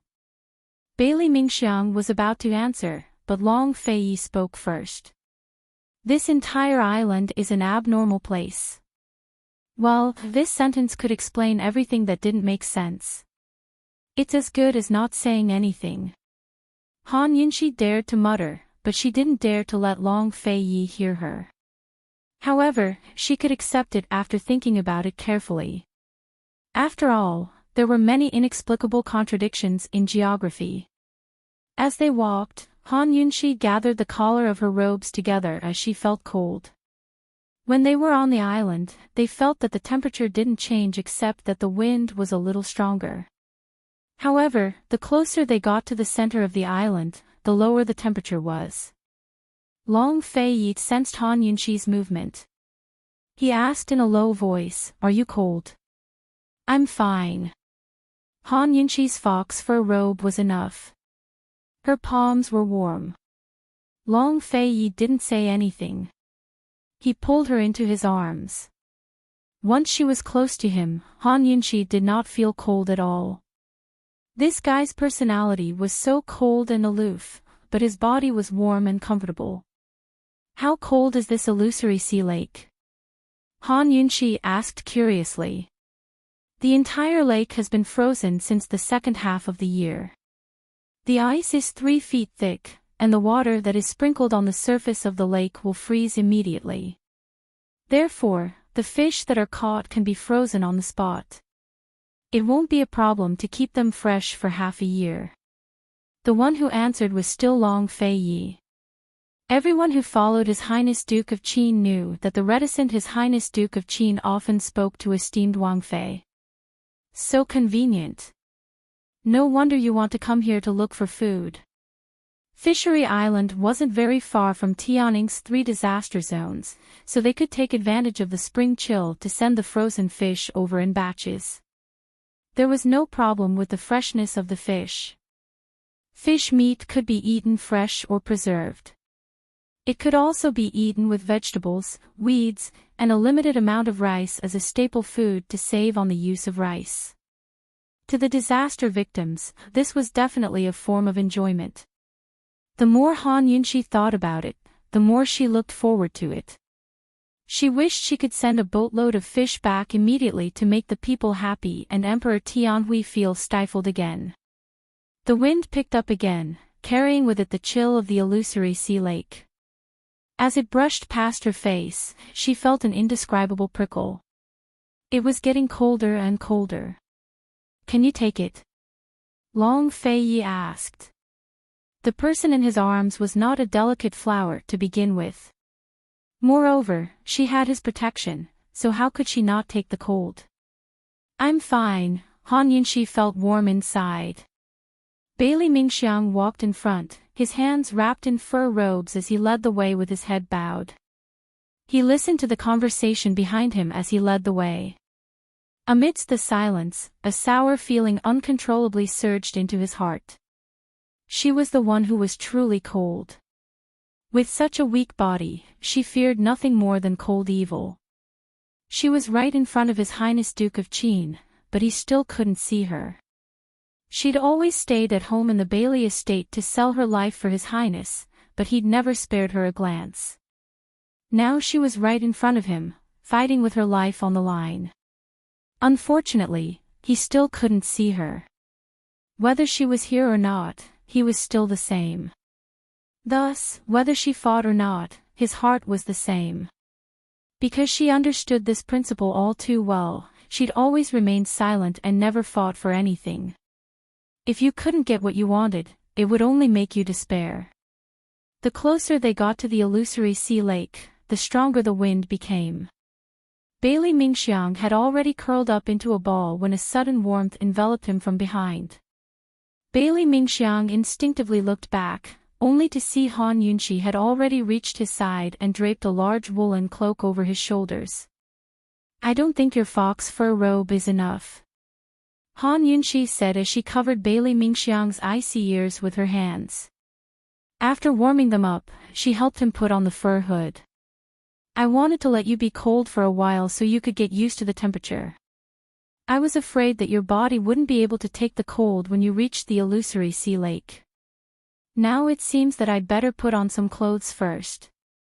After putting on the hood, Han Yunxi seriously tied the belt around Bailey Mingxiang's neck, wrapping her up tightly, leaving only her eyes and nose exposed. Bailey Mingxiang looked at her serious expression and pursed his lips, unable to speak for a long time. She thought that she had been forgotten, but it turned out that she hadn't. Han Yunxi had always been paying attention to her. This woman was clearly younger than her by a few years, but she took care of her like an older sister. Bailey Mingxiang suddenly felt so warm that she wanted to cry. She was the youngest daughter in the Bailey family and had several older sisters. But today, she realized that this was what it felt like to have an older sister. Tears welled up in Bailey Mingxiang's eyes. Afraid that she would be seen, she quickly got up and lowered her head. Thank you, Princess Consort. You're welcome. Let's go. You can't fall sick. Han Yunxi took Bailey Mingxiang's arm, hoping that her body heat could provide some warmth to the pitiful woman. Bailey Mingxiang was both grateful and apprehensive. His Highness Duke of Qin must be watching them right now. Long Fei Yi was indeed watching them, but he was thinking about the beauty's blood instead. That would definitely help Han Yunxi with her research on the perplexing butterfly illusion. Seeing that esteemed Wang Fei wasn't by His Highness's side, General Bailey stepped forward. Your Highness, this soldier really doesn't understand why Ouyang Ningnua would hook up with Jun Yixia. Although Ouyang Ningnua is a merchant who can be made friends with anything that benefits him, he wouldn't go so far as to partner up with Jun Yixia if he's only here to fish, right? General Bailey's concerns were the same as Long Fei Ye's. I'm afraid the two of them have other shady dealings behind their backs. Your Highness, Cloud Realm Trade Consortium is such a powerful organization. We can't just let Jun Yixia have it for free. General Bailey said urgently. Long Fei Yi knew this better than anyone else. His concession just then hadn't been for nothing. You don't need to worry about that. Your lordship knows what to do. Long Fei Yi said simply. He'd started investigating Ouyang Ningnua a few years ago when they'd met at the border. Long Fei Yi and Han Yunxi's group headed towards the illusory sea lake while Jun Yixia and Ouyang Ningnua led a group of fishermen through the forest. Ouyang Ningnua was the one who'd approached Jun Yixia on his own accord this time. At first, Jun Yixia was overwhelmed by the favor, but also on his guard. Later, he found out that Ouyang Ningnua had a few horse deals seized by the northernly border guards and needed his help. Only then did he let down his guard. News of Long Fei Ye's disaster relief efforts had spread like wildfire throughout Tianning. Jun Yixia had long been keeping tabs on the news and guessed that Ouyang Ningnua would target the fish.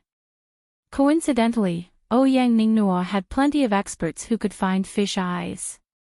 The two of them went back and forth until they discussed some conditions before heading off together.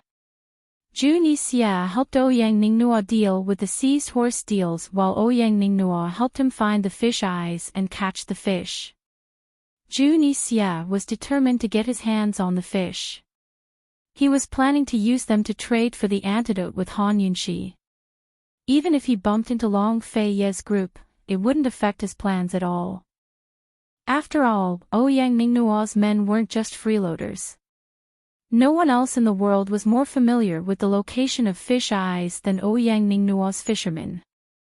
His Highness Duke of Kong and Duke of Qin seemed to have a deep enmity. Ouyang Ningnua asked with a smile. He knew that the two kings had always been enemies, but he didn't expect them to fight as soon as they met.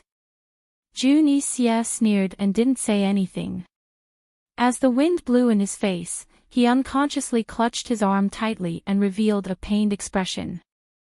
His arm had been poisoned by Han Yunxi, and it still hadn't been cured. The colder the weather, the more severe the pain.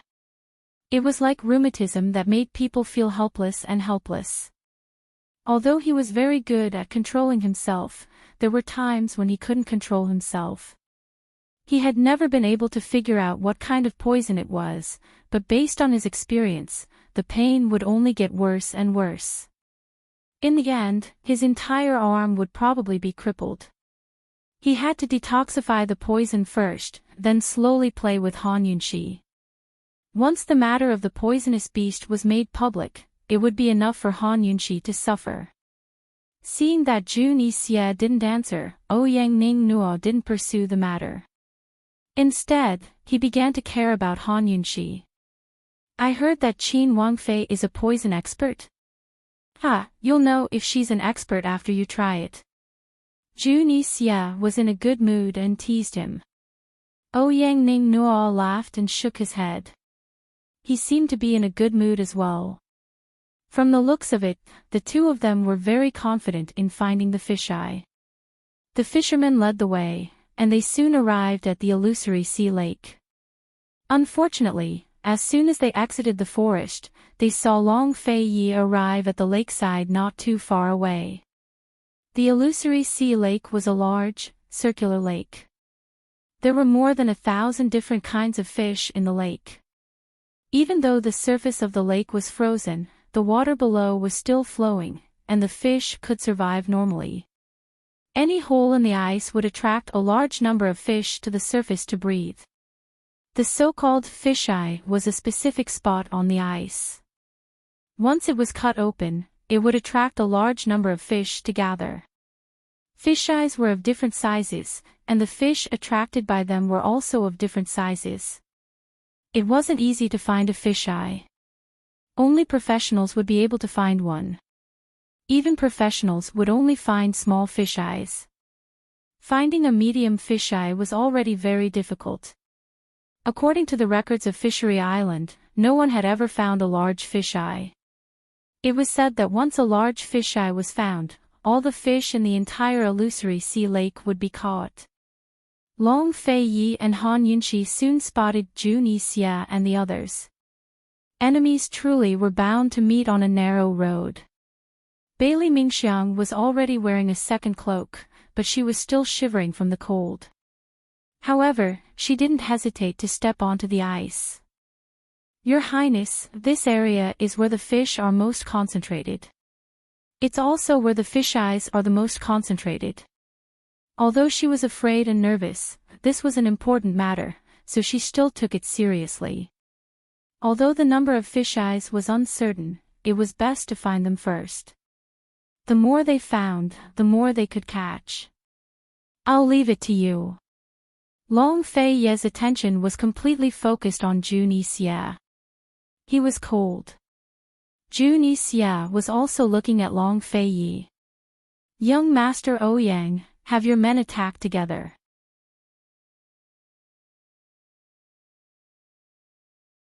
Chapter 401.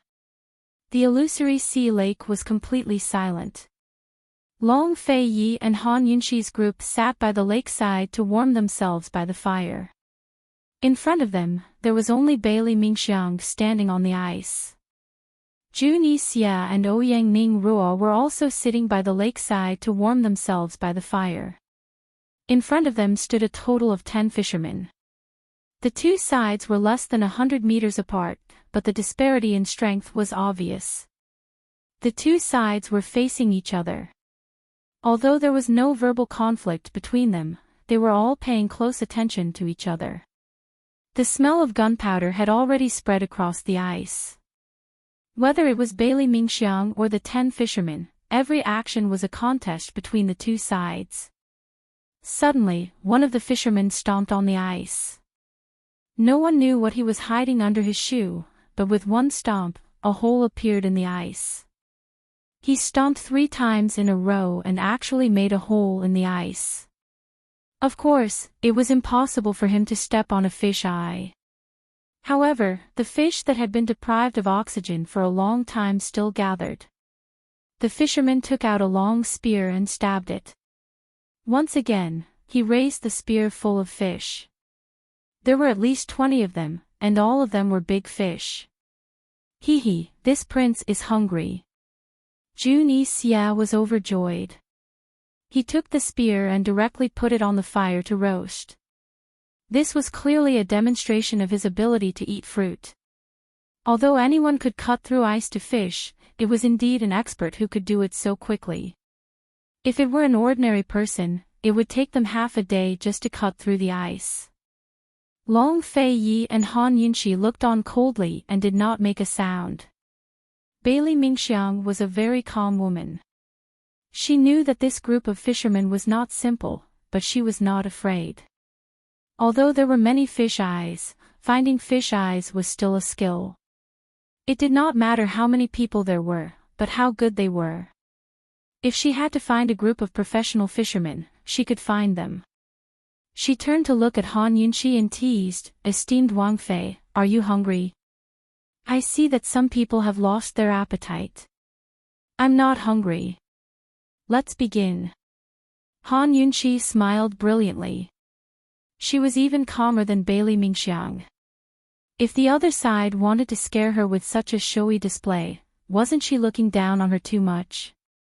General Bailey naturally had his reasons for only bringing Bailey Mingxiang with him. Yes. Bailey Mingxiang was delighted that esteemed Wang Fei trusted her so much. When she turned around, her gaze inadvertently drifted towards His Highness Duke of Qin. With just one glance, she saw his handsome face, his eyes that were as deep as the sea, and his heart that was frozen 3 feet deep. "Your Highness Duke of Qin, Mingxiang will definitely win this battle for you just for this one glance." Ignoring the other side's protests, Bailey Mingxiang crouched down to examine the surface of the ice. Her jade-like fingers tapped against the surface to listen for sounds, then stroked the ice with her fingers. Gradually, she immersed herself in the task and forgot about the cold. Unconsciously, she rolled up her sleeves and ran her bare arms across the surface of the ice. Even Jun Xia and Ouyang Ningnuo found it boring that their provocations were ignored, to say nothing of the fishermen. "Start searching. We'll get a boat for each one we find." In all of Cloud Realm continent, only Ouyang Ningnuo could match His Highness Duke of Qin's generosity. His words were casual, but the fishermen were all over the place. Soon enough, all 10 of them began to search the ice with all their might. Everything seemed quiet, but a fierce contest had already begun. Jun Xia rose to his feet and stood by the lake to study Bailey Mingxiang. Soon enough, Ouyang Ningnuo came over as well and murmured, "This girl isn't simple." There had to be a reason why Long Fei Yi had sent out such a sickly girl. "What, are you scared?" Jun Xia retorted. Ouyang Ningnuo only smiled wordlessly.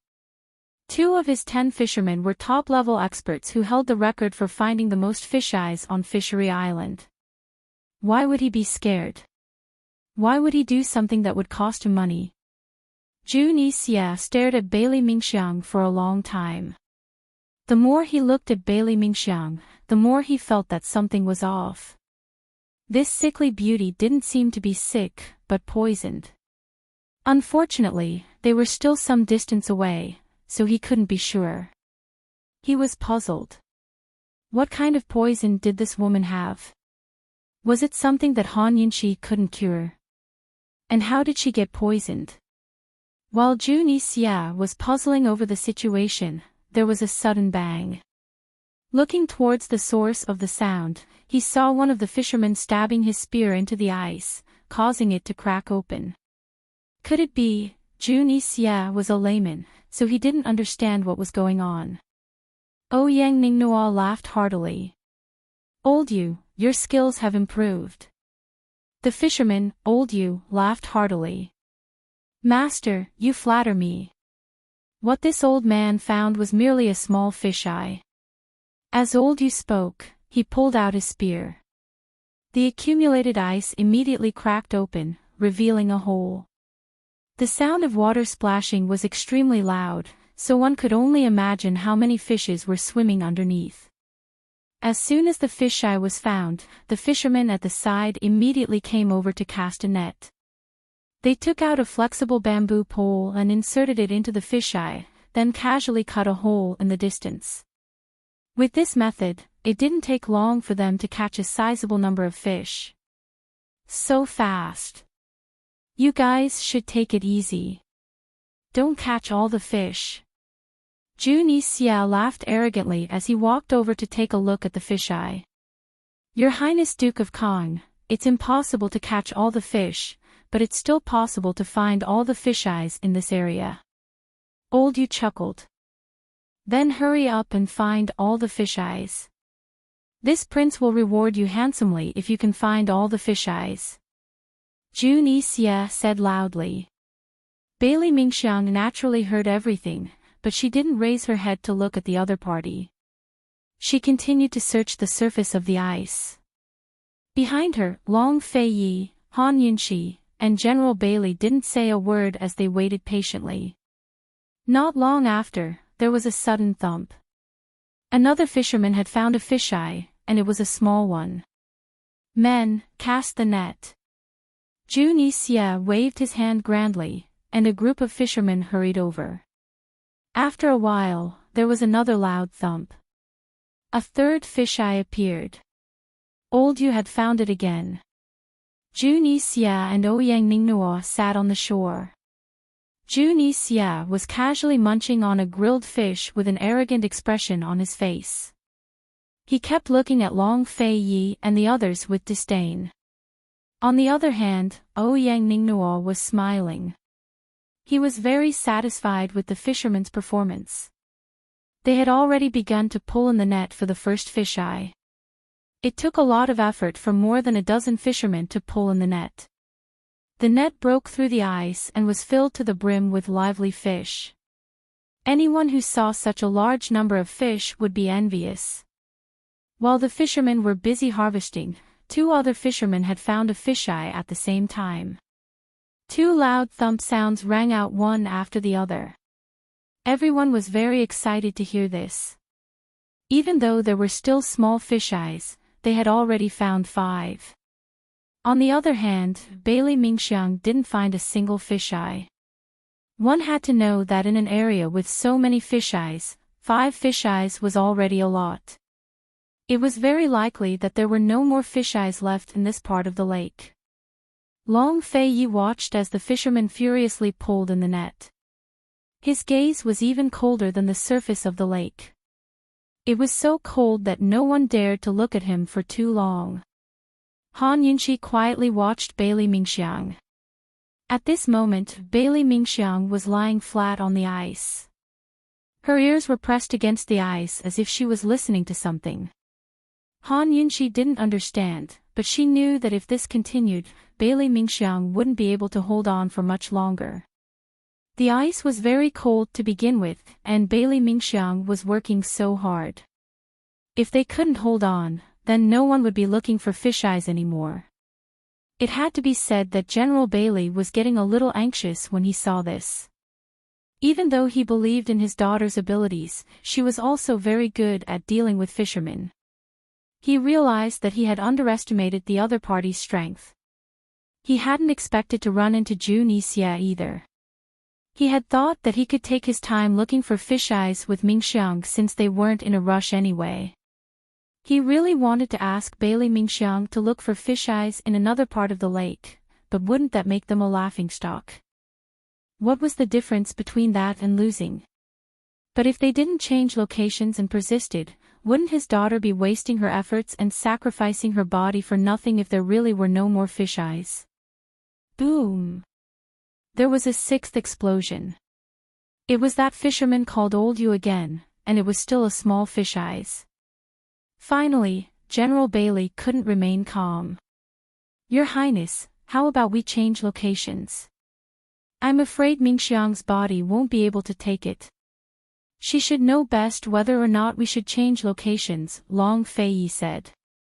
Even though the other side was bustling with activity, he didn't bat an eyelid or panic.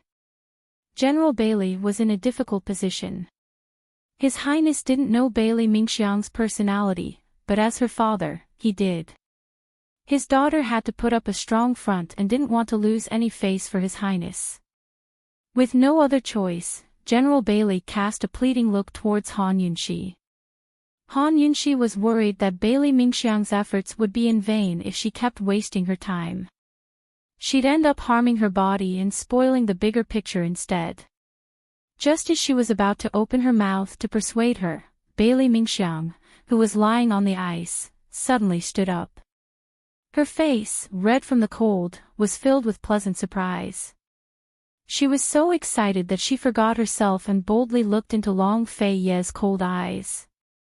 She loudly said, "Your Highness, I found it. I found a medium fisheye. A medium fisheye." In that moment, everyone looked over, including Junie Xie's large group of people. For experts, small fisheyes were easy to find, but medium fisheyes were hard to find. A medium fisheye was worth 10 small fisheyes. Good. Long Fei Yi looked at Bailey Mingxiang and gave her a single word. However, Bailey Mingxiang had given her a positive look, a look of affirmation. Bailey Mingxiang stood in place, so excited that she didn't know what to do. She'd done it. She'd finally done it. Apart from the beauty's blood, she'd also made him look at her a little longer and remember her a little longer. "Chisel the ice and cast the net," Han Yunshi shouted. She coldly glanced at Junie Xie. Junie Xie and the others had made such a big commotion and found so many, but Mingxiang had found just one. What were they being so arrogant for? "Men, quickly!"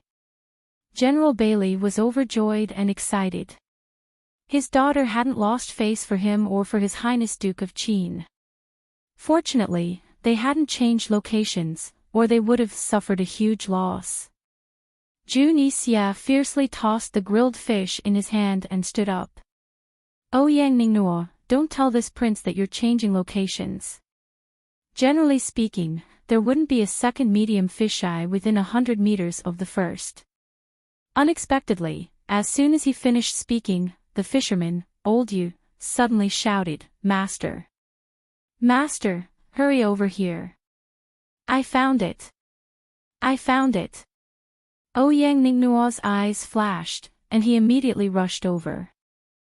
Junie Xie was a little confused, but he hurried after him. "This Old Yu, found what?"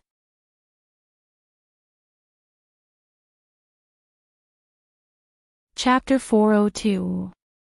While the crowd was still reeling from Bailey Mingxiang's discovery of the medium fisheye, the fisherman, Old Yu, began to shout like a madman. "I found it! Ha ha ha! I finally found it! After so many years, I've finally found it!" Ouyang Ningnuo and Junie Xie hurried over to where Old Yu was. The other fishermen also stopped to watch. What was going on with Old Yu? Could it be that he found a medium fisheye as well? Han Yunshi asked suspiciously. "Impossible." Bailey Mingxiang immediately denied the possibility. "Your Highness, there's no way a second medium fisheye would appear at such a close distance." 200 meters away, Old Yu was still shouting and waving his arms around. He was clearly very excited. Long Fei Yi asked seriously, "Are you sure?" Bailey Mingxiang met Long Fei Yi's cold and serious gaze. His heart was timid, but he was also determined. "Your Highness, don't worry. Mingxiang is very sure that it's not a medium fisheye. Your Highness, I've waited so many years for a chance to stand in front of him and speak. How could I, Bailey Mingxiang, lie? Your Highness, I'm sure that the other party is just bluffing. Let's quickly cast the net and catch more fish," General Bailey advised. Long Fei Yi nodded, but his gaze was still fixed on Old Yu. Han Yunshi was also looking in that direction. Bailey Mingxiang couldn't help but feel a little disappointed when Long Fei Yi didn't say anything. He wanted to explain himself, but Han Yunshi suddenly exclaimed, "That old thing couldn't have found a large fisheye, right?" Your Highness, you're overthinking things. Ha! General Bailey laughed disdainfully. He had a good understanding of fish eyes. To him, Old Yu's words were nothing more than a joke. According to the records of Fishery Island, no one had ever found a large fish eye. It was said that if one could find the big fish eye, they could catch all the fish in the illusory sea lake. As I see it, the other party isn't bluffing. If there's no medium fisheye, then it can only be a large fisheye. Han Yunxi felt that something was off the more she looked at Ouyang Ningnua and Junixie's hasty movements. Bailey Mingxiang hurriedly explained, Esteemed Wang Fei, you may not know this, but the large fisheye only exists in legends. No one has ever seen it before. Just because no one has seen it doesn't mean it doesn't exist. Han Yunxi retorted seriously.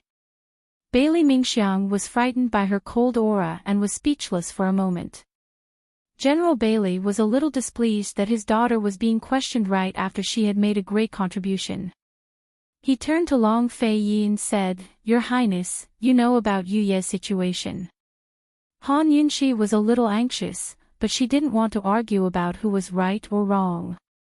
She was just worried that if the other party really did find a large fisheye, then everything would be over. Bailey Mingxiang wasn't in the mood to argue either. He had already told her the truth, but when she heard her father say this to His Highness Duke of Qin, she couldn't help but glance at Long Fei Yi. Esteemed Wang Fei didn't know much about fish eyes, but His Highness did. His Highness should know that she was right. The large fisheye was nothing more than a legend. She hadn't come here to look for a large fisheye just for the sake of finding one. She had thought it through thoroughly.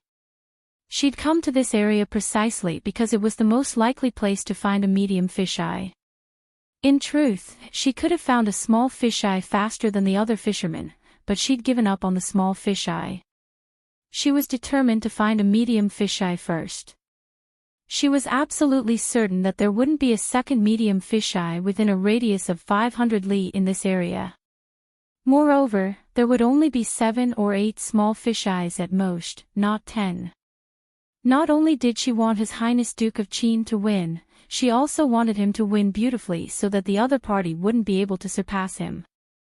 If esteemed Wang Fei brought up a large fisheye, wouldn't that mean that she'd lost? At this time, Ouyang Ningnua and Junixie had already arrived at Old Yu's side.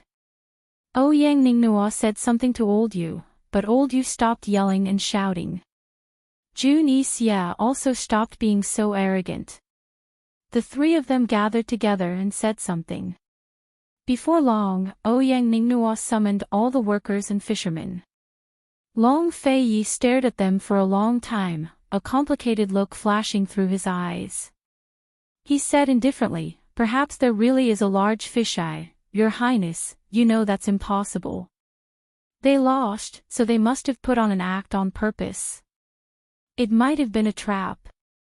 General Bailey wasn't convinced. Bailey Mingxiang silently lowered his head. Although he didn't want to fight for anything, he still felt wronged. His Highness was clearly siding with esteemed Wang Fei. Long Fei Yi ignored General Bailey and continued to pay attention to Junixie and the others. The fishermen had already begun to cast their nets, and there was a large pile of fishing nets on the side. The situation isn't good. Han Yunxi began to worry. General Bailey wanted to explain, but at this time, one of the fishermen who was casting his nets suddenly shouted, Your Highness, bad news. Bad news. What's going on? Long Fei Yi immediately looked over. Your Highness, the fish and the fisheye are retreating. There's no time to cast our nets. The fisherman was both shocked and anxious. How is that possible? General Bailey was stunned. Bailey Mingxiang, on the other hand, had already rushed over in a panic. Once a fisheye was cut open, the fish would gather and never disperse. They would only increase in number. There was no way they were retreating.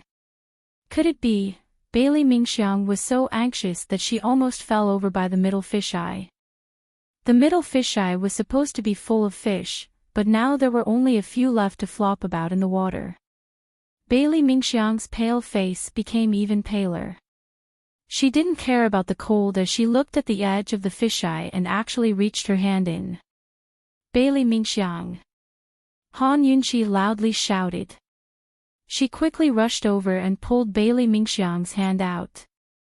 The water in the fisheye was already on the verge of freezing. Was this woman crazy? Did she not want her hand? Did she not want her life? After she pulled out Bailey Mingxiang's hand, she immediately helped her up from the ice. Bailey Mingxiang allowed Han Yunqi to pull her. Her face was filled with despair as she muttered to herself, "I was wrong. I was wrong. Esteemed Wang Fei, I was very wrong." General Bailey rushed over and shook his head in shock. It's a large fisheye. They really did find one. The legends were true.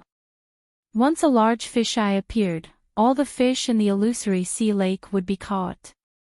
Once a large fisheye was cut open, all the fish in the small and medium fisheyes would be attracted to it. Controlling a large fisheye was equivalent to robbing them of other fishing opportunities. As they spoke, the fisherman reported, "Your Highness, esteemed Wang Fei, the fish are almost all gone. What do we do?" Long Fei glanced at them, his handsome brows furrowed.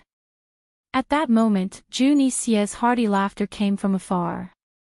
Why isn't that medium fisheye casting his net? His Highness Duke of Qin is rich and overbearing. He probably doesn't care for it and doesn't want it. TSK, what a pity, Ouyang Ningnua chimed in. Ha, if he doesn't want the medium fisheye, what does he want? Jun Yixie laughed impudently. The two of them echoed each other loudly on the ice. Everyone present heard them loud and clear. This was clearly a provocation. They'd found a large fisheye and purposely kept their composure until they'd snatched all the fish in the medium fisheyes away. How despicable. Long Fei narrowed his eyes and made a prompt decision. Bailey Mingxiang, look for a large fisheye. Since large fisheyes existed, he refused to believe that there was only one.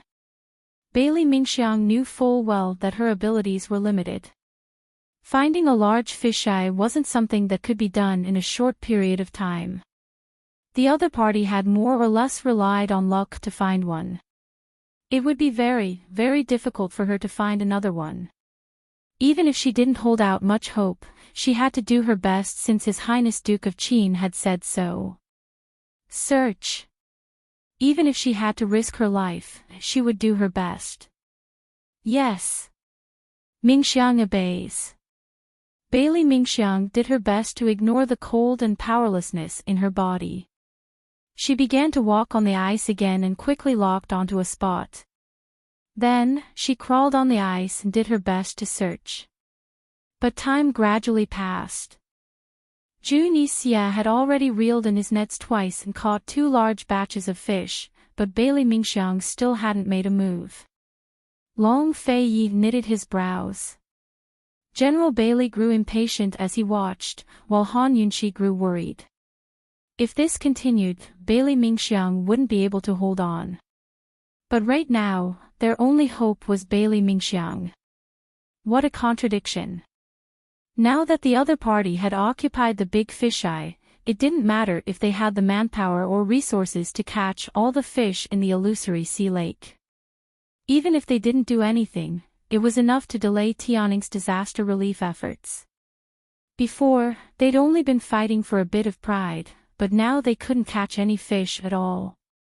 Bailey Mingxiang was growing anxious as well. She had lost all of her previous calm as her hands fumbled around on the ice. In the end, she lost her rhythm. She viciously slapped the surface of the ice, self-blame, anger, and unwillingness filling her heart, making it impossible for her to calm down.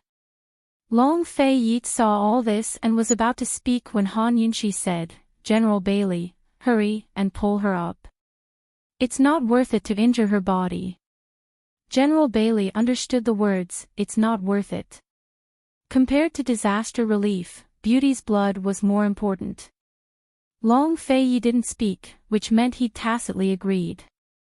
General Bailey quickly went to pull the girl up, but Bailey Mingxiang refused to get up. Father, give me a bit more time. I can hold on. His Highness already told you to get up. Your body can't be forced, you know, General Bailey said helplessly. Bailey Mingxiang didn't dare to look at Long Fei and Han Yunxi. She tightly held General Bailey's hand. Father, if I get up, His Highness will lose. He'll lose to Jun Yixia and the Emperor. I can't get up. You have to know the severity of the situation. General Bailey had the ruthlessness of a soldier. He fiercely pulled Bailey Mingxiang up and pushed her to an attendant. Bring the young miss to warm up by the fire. Look after her. Bailey Mingxiang couldn't resist at all. She passed by Long Fei and Han Yunxi. She really wanted to say something, but she didn't have the strength to say anything. A sense of helplessness and desolation appeared in her heart. Bailey Mingxiang lowered her head and fell silent. Bailey Mingxiang wasn't the only one who felt helpless. Long Fei and the others all felt the same way. Everyone looked at the bountiful harvest in the distance. They could be angry, but they couldn't do anything about it. Jun Yixia was extremely smug when he saw Bailey Mingxiang leave the lake. With the help of Ouyang Ningnuo's fishermen, his plan was progressing very smoothly. He kicked a large fish that weighed more than 5 kilograms and sent it flying in front of Long Fei. He laughed savagely and said, Long Fei, this prince will treat you to dinner. Long Fei clenched his fists so tightly that his knuckles cracked. If it weren't for the fact that martial arts were prohibited on Fishery Island, how could he tolerate Jun Yixia's provocation?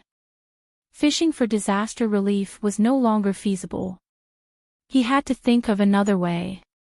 Han Yunxi was even more unwilling than Long Fei. She was even more unwilling to retreat. She looked at the fish with its mouth wide open and thought of something.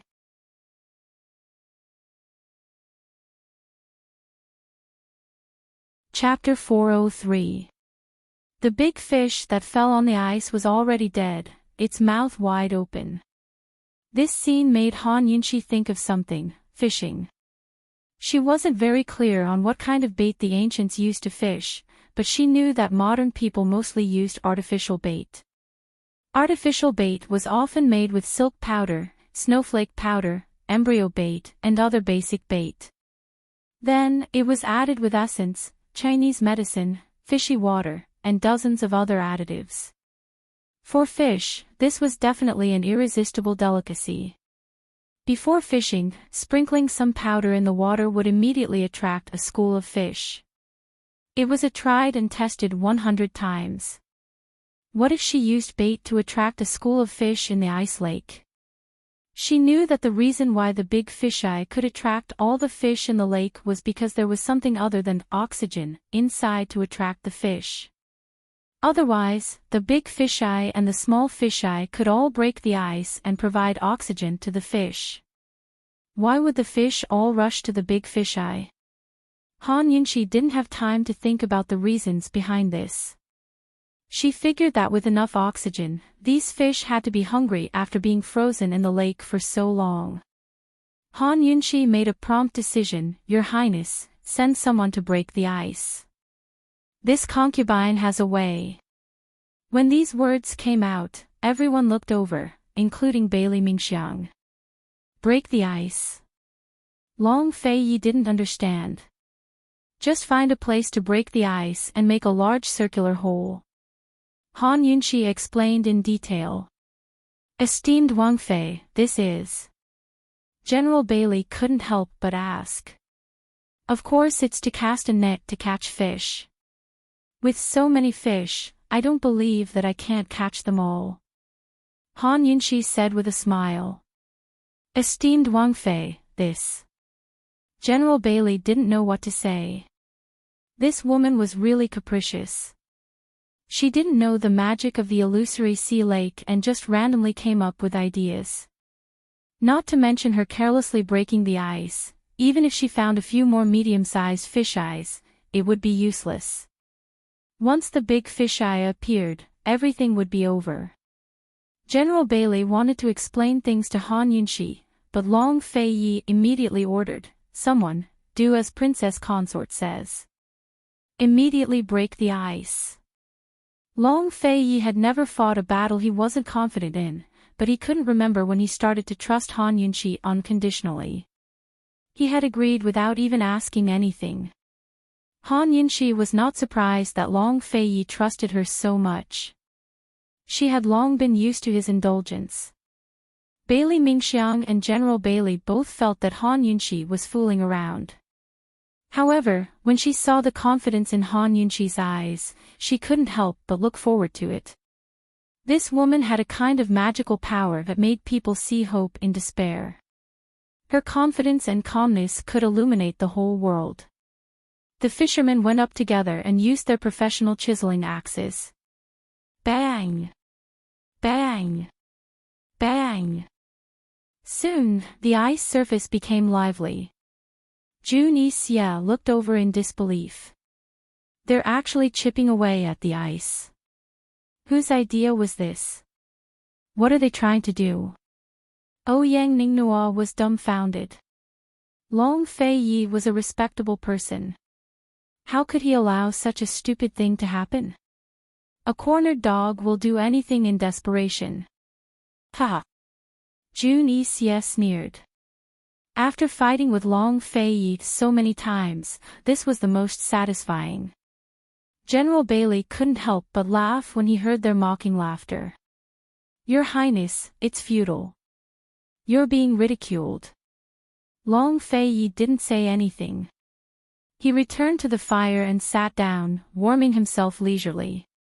His eyes were downcast, making it impossible to tell whether he was anxious or not. What was he thinking? Han Yunxi sat to the side with her chin propped up on her hands.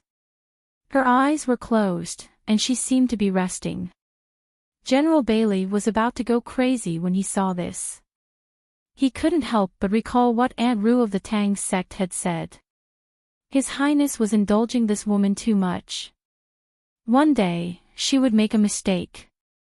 The sky darkened, and the fire was enlarged to illuminate the surface of the lake. Jun Yixia had already frozen several batches of fish.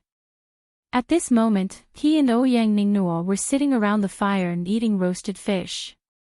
From time to time, they would laugh heartily.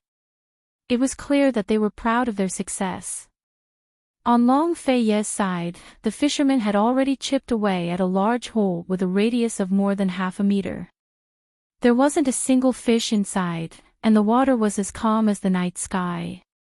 General Bailey had been holding back for the entire afternoon, but he couldn't take it anymore. Your Highness, the ice has been chipped away. Long Fei Yi glanced at Han Yunxi. When he saw that she was still dozing off, he didn't say anything else. General Bailey was so anxious that his brows were tightly furrowed. He wanted to ask Han Yunxi directly, but Bailey Mingxiang gave him a look, and he finally calmed down. Actually, while General Bailey and his daughter were waiting, Jun Yixia and Ouyang Ningnua were also waiting. They had been waiting for the entire afternoon, but all they saw was the fishermen chipping away at the ice. Could it be that they've finally given up because they can't see any fish? Jun Yixia was getting impatient. That's strange. Ouyang Ningnua felt that something was amiss, but he couldn't put his finger on it. Let's just wait and see.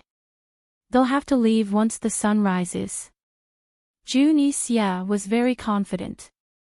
Unexpectedly, not long after, Han Yunxi stood up and walked towards the hole in the ice. Long Fei Yi followed closely behind her. In an instant, everyone's eyes were on her. Is this woman going to cast her net? Jun Yixia sneered. Ouyang Ningnua didn't say anything, but he felt a little uneasy. Could it be a trap? Having been tricked by this woman too many times, Junyi Xia couldn't help but feel nervous when he heard this. He subconsciously stood up. Han Yunxi crouched down next to the hole and took out a small porcelain bottle from her medical pouch. Junyi Xia immediately strode over when he saw this. Han Yunxi, are you trying to poison the fish? If he couldn't have it, he wouldn't let anyone else have it either. This was Junyi Xia's way of doing things, and he was all too familiar with it. Ouyang Ninghua also hurried over and reminded her, Qin Wangfei, Fishery Island isn't an ordinary place. You can't afford to mess around here. Although the taboos on Fishery Island weren't explicitly forbidden, most visitors would still abide by them. Too many people had died mysteriously because of violating the rules. This princess consort just wants to feed the fish. Why are you so anxious? Why is there a rule against feeding fish on Fishery Island? Han Yunxi sneered. Feed the fish. This prince thinks that you're trying to poison them. Junyi Xia rebuked angrily. He looked at Long Feiyi with disdain. Long Feiyi, a cornered dog will jump over a wall. Isn't this kind of method beneath your dignity? Long Feiyi's cold eyes narrowed. He didn't waste any more words and took the porcelain bottle from Han Yunxi's hands. He opened it and poured the medicine into the water. Long Feiyi, you. Junyi Xia was so angry that his nostrils flared. A cornered dog won't jump over a wall, it'll jump into the sea. Long Feiyi finally spoke coldly. He was clearly mocking Junyi Xia's previous actions. Junyi Xia clenched his fists. Long Feiyi's gaze was as cold as a blade. The two princes were less than 5 steps away from each other. Their swords were drawn, and a battle could break out at any moment. However, Han Yunxi didn't care at all. She squatted at the side and propped her chin up with both hands. She stared at the surface of the water as if she was waiting for something. Ouyang Ninghua became even more curious when he saw this. He looked at Han Yunxi with great interest, forgetting that they were on opposing sides. This woman is quite interesting. Did she really poison the fish? Han Yunxi looked at her own reflection in the water and also saw Ouyang Ningnua's reflection. She knew that Ouyang Ninghua was looking at her. At this moment, even if the whole world was looking at her, she was still able to keep her cool and wait. Time slowly passed. In the silence, Old Yu and the others were still fishing from the big fish eyes. Everything seemed to be normal. Could it be that this woman didn't poison the fish? Then what did she do? Junyi Xia had already glanced in Old Yu's direction several times. Suddenly, ripples appeared on the calm surface of the water. Fish were bubbling. How could this be? Soon, the entire surface of the water began to bubble. The ripples spread outwards, and more fish appeared. Junyi Xia and Ouyang Ninghua were stunned. General Bailey and Bailey Mingxiang, who had rushed over, were also dumbfounded. How was this possible? This wasn't a fisheye. It was just a hole that was casually made. Moreover, the fisheye had already been made. Why would any fish be willing to come over? Were their eyes playing tricks on them? General Bailey rubbed his eyes and looked again. Not only did the number of fish not decrease, but there were more and more of them. Not long after, the entire surface of the water began to bubble. Not long after that, Old Yu shouted, "Your Highness Majesty Kong, young Master Ouyang, quickly come over and take a look. Something's happened." Junyi Xia and Ouyang Ninghua didn't say a word. They turned around and ran over. To their surprise, they saw that the fish and the big fisheye were retreating. The fish that had been crowding on the surface of the water were gradually sinking and dispersing. This situation was the same as what happened in Bailey Mingxiang's middle fisheye. The legend of the big fisheye had been broken. What exactly had Han Yunxi done? In less than an hour, it was as if Han Yunxi had secretly swapped out the entire big fisheye. All of the fish had disappeared and gathered around Han Yunxi and the others. Long Fei Yi naturally knew that Han Yunxi had used some kind of medicine. That bottle of medicine wasn't poison, but it was definitely some kind of miraculous medicine. It was something that could attract fish over without harming their lives. This kind of revenge on Jun Xia was truly satisfying. Long Fei Yi was in an extremely good mood. He shouted loudly, "Men, cast the net and catch the fish." As he spoke, he didn't care that everyone else was looking at him. He pulled Han Yunxi up and pressed his lips firmly against hers. He aggressively invaded her lips and kissed her passionately. This woman did a beautiful job. Han Yunxi was still immersed in the joy of the experiment. She didn't expect Long Fei Yi to be so domineering. There were so many people present. Couldn't he restrain himself a little? Wasn't he always conservative when it came to certain things? All right, Han Yunxi didn't have any room to think or resist. The moist warmth, the contact of their lips and teeth, was filled with his domineering manly scent. She easily surrendered. He hadn't even bullied her much and her body had already softened. She was paralyzed in his arms and allowed him to ravage her. No matter how great her skills were, under his love, she was like a flower. She was a happy little woman. On one side was the boiling water and on the other side was the couple passionately kissing. This scene was just too beautiful. General Bailey was overjoyed. He directed the fisherman to cast the net and couldn't help looking at His Highness and the Princess Consort a few more times. He thought that he was wrong and Aunt Ru was also wrong. If this woman wasn't worthy of His Highness, then no one else in this world was worthy of His Highness. Bailey Mingxiang's heart was filled with complex feelings. She didn't dare look away because she was afraid that she wouldn't be able to calm down and her heart would break. On the other hand, Jun Xia almost spat out blood when he saw this. If it wasn't for Ouyang Ningnua holding him back, he would have forgotten the rules of Fishery Island and made a move on Han Yunxi. His eyes flashed with hatred. Han Yunxi, this prince can't have you, but I definitely won't allow Long Fei Yi to have you. This prince will destroy you.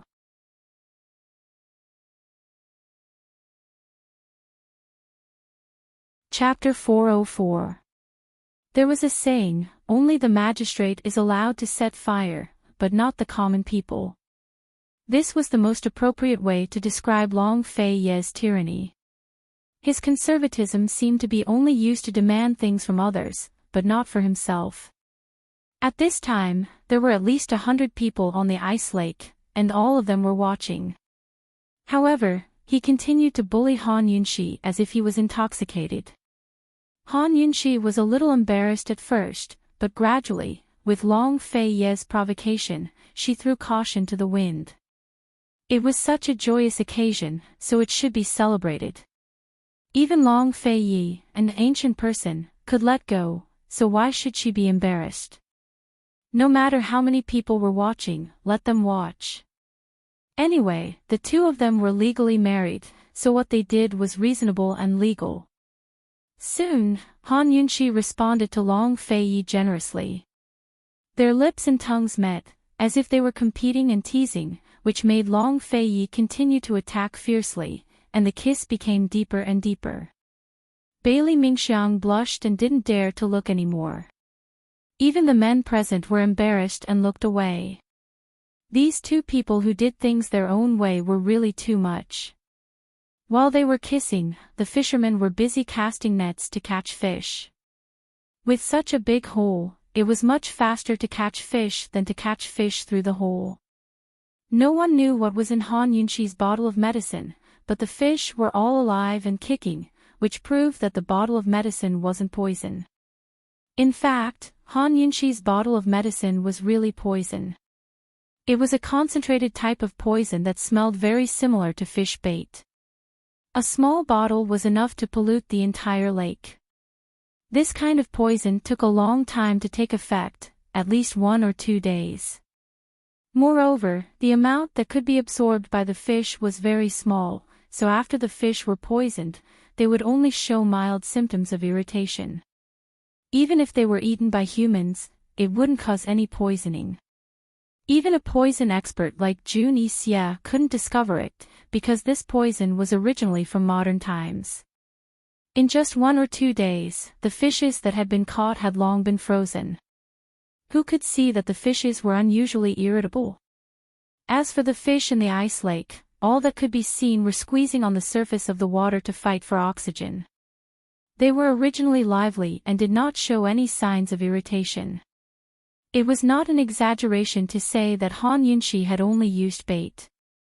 At first, Dreamy was still staring at Long Fei Yi and Han Yunxi, but seeing how passionate they were, he couldn't help but look away. He had spent so much effort trying to get a bargaining chip to exchange for the antidote with Han Yunxi. Who would have thought that just as he was about to succeed, all his efforts would be in vain? "I can't accept this, I can't accept this. Let me go," he said in a low voice. "Your Highness Duke of Kong, martial arts is forbidden on Fishery Island. You mustn't do anything rash," Ouyang Ningnuo reminded him in a low voice. "This king will remember. Let go of me." A sinister glint flashed past Dreamy's eyes as he said coldly. After all, Ouyang Ningnuo and Dreamy were in the same line of work. If Dreamy broke the rules of Fishery Island, he would be implicated as well. However, he still refused to let go. At this time, Long Fei Yi had already let go of Han Yunxi. The moment Han Yunxi lowered her head bashfully, it was indescribably beautiful. Long Fei Yi looked down at her, his gaze so deep that it looked like he wanted to devour her. He was very surprised that this woman actually responded to him. How bold! Han Yunxi knew that Long Fei Yi was looking at her, and she was also very clear about what she had just done. She had been quite uncertain before, but after this period of time, she was almost certain of His Highness's feelings. It was normal for a man and a woman to love each other. What was there to be afraid of? Even though she was blushing, she still bravely raised her head to meet Long Fei Yi's examining and doting gaze. She smiled proudly and said, "Your Highness, this concubine did a beautiful job, didn't she?" Long Fei Yi was stunned at first, but then he laughed heartily and said, "You were all very beautiful." All?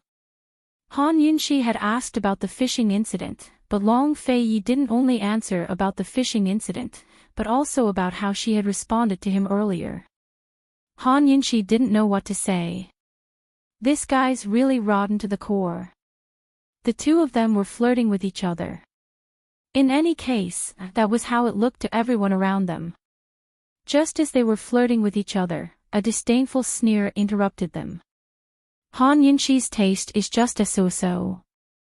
Who else could it be other than Dreamy? Han Yunxi's heart skipped a beat and she immediately glared at him. What did this bastard mean? Long Fei Yi's expression changed drastically. He spun around and shouted angrily, "Dreamy, what do you mean by that?"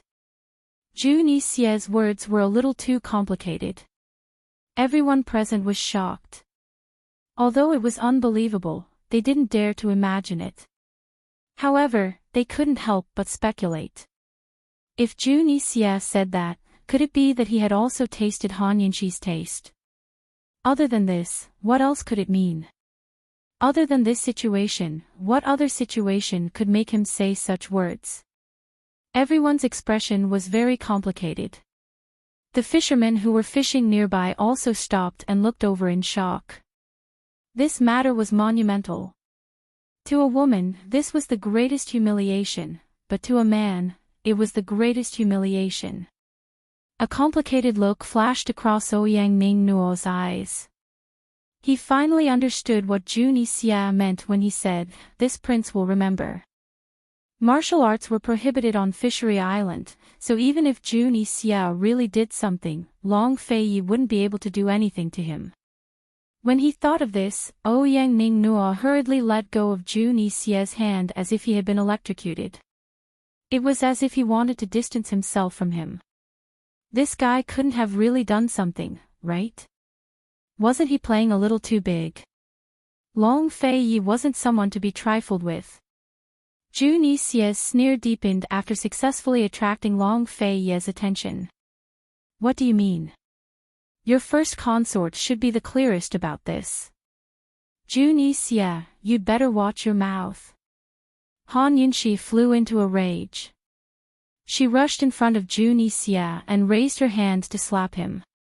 She was just a hair's breadth away from slapping him, but she held herself back at the last moment. She clenched her fist and swung it fiercely. If this slap landed, all of her and Long Fei Yi's efforts would be for naught. They had violated the taboo of Fishery Island. Not only would they be chased away, they wouldn't even be able to take a single fish with them. No matter how angry she was, she couldn't fall for Jun Yixie's trick.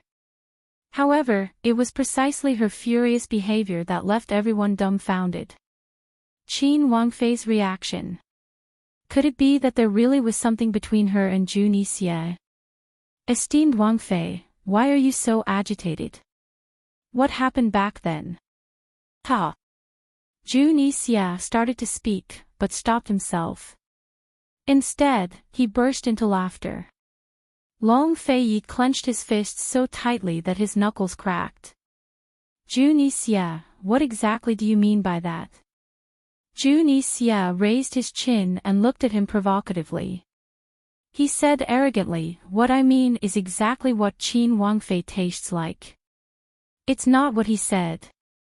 Han Yunxi hurriedly defended herself.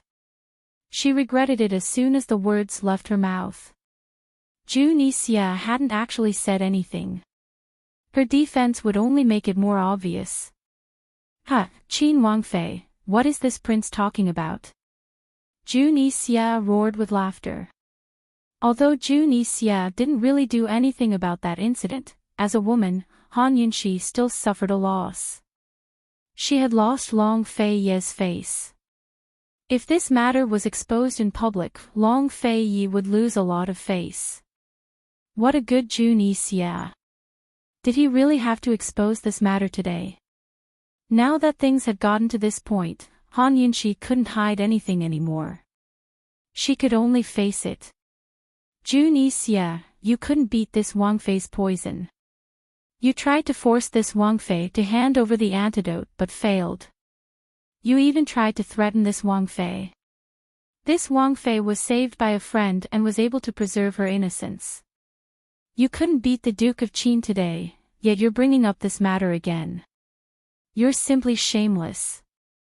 Han Yunxi angrily rebuked him. Who knew that as soon as she finished speaking, Jun Yixie would burst into laughter. Preserve your innocence. Qin Wangfei, are you sure? The moment he said this, the entire crowd fell silent. It was so quiet that only the sound of fish jumping in the ice cave could be heard. Long Fei Yi's expression was cold to the extreme. His entire person was also extremely quiet. Jun Yixie, shut up. Han Yunxi was flustered. What, is Qin Wangfei afraid that this prince will say something that shouldn't be said? Jun Yixie began to laugh loudly. No matter how smart Han Yunxi was, what could she do to him in this kind of situation? This kind of thing required evidence. She was a married woman, so where could she find evidence to prove her innocence? Han Yunxi was so angry that her eyes turned red. She knew that Jun Yixie was sincerely framing her. She had no way to defend herself against this kind of thing. Those who believed her would believe her. Those who didn't believe her, she couldn't defend herself. Han Yunxi looked towards Long Fei Yi and saw that Long Fei Yi was also looking at her. His eyes were terrifyingly cold. Her heart tightened. She opened her mouth and wanted to explain, but she didn't know why she couldn't say anything. They were clearly the people who had just kissed passionately, so why were their gazes so distant now? Long Fei Yi, what kind of gaze is that? Are you questioning me? Are you blaming me? So you don't believe what I'm saying? If it wasn't for you being so anxious to save Duan Miao, I wouldn't have been kidnapped by Jun Xia. What kind of attitude is this? It looks like Duke of Qin doesn't know about this matter, hee. Jun Xia's frivolous tone seemed to have a deeper meaning. Long Fei's frigid eyes narrowed into slits. His entire body emanated a terrifying killing intent that caused the temperature around them to plummet. The crowd couldn't help but shiver. Han Yunxi was also cold, but it wasn't just her body that was cold, it was also her heart. Long Fei Yi, you're too disappointing. Han Yunxi steeled her heart and resolutely avoided Long Fei Yi's gaze. She coldly looked towards Jun Xia. She took off her thick fox fur coat in front of everyone and fiercely rolled up her sleeves before raising her jade-like arm high into the air. This jade-like arm was well-proportioned and slender. Her skin was like congealed cream and her chastity mark was as red as fire, clearly visible. Jun Xia, this Wang Fei's innocence is right here. Look clearly. You attempted to commit adultery and then maliciously insulted me. What are your intentions? To treat a woman like this, what kind of man are you? Han Yunxi sternly questioned, each word resounding. Her clothes were thin and her figure was small and thin, but she was magnanimous and unyielding. Standing with her arms raised, she gave people a feeling of indomitable spirit. The entire crowd was silent. Even Jun Xia couldn't help being silent. Everyone looked at the red mark on Han Yunxi's arm. While they were shocked, they couldn't help but feel sorry for her. It was rumored that Qin Wangfei was greatly favored by the Duke of Qin and was in charge of the Duke of Qin's household. But who would have thought that this woman was still pure and clean as a woman?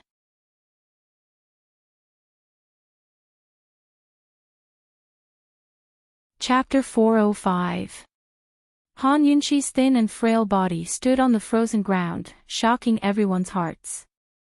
That smear of cinnabar red seemed to be the only red in the snow, dazzling and unforgettable.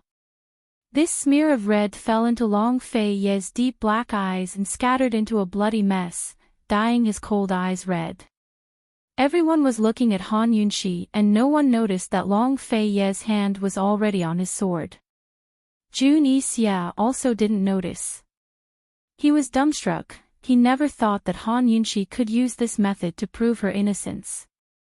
Wasn't this woman married to Long Fei Yi for more than a year?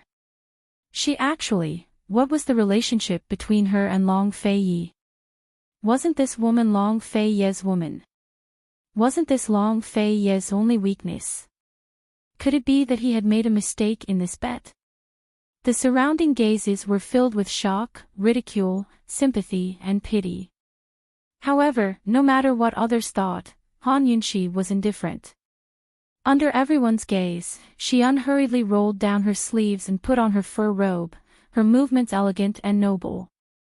Jun Xia, there's only one bottle of antidote for the poison in your body and I threw it away long ago. But there's another way to detoxify the poison, do you want to know?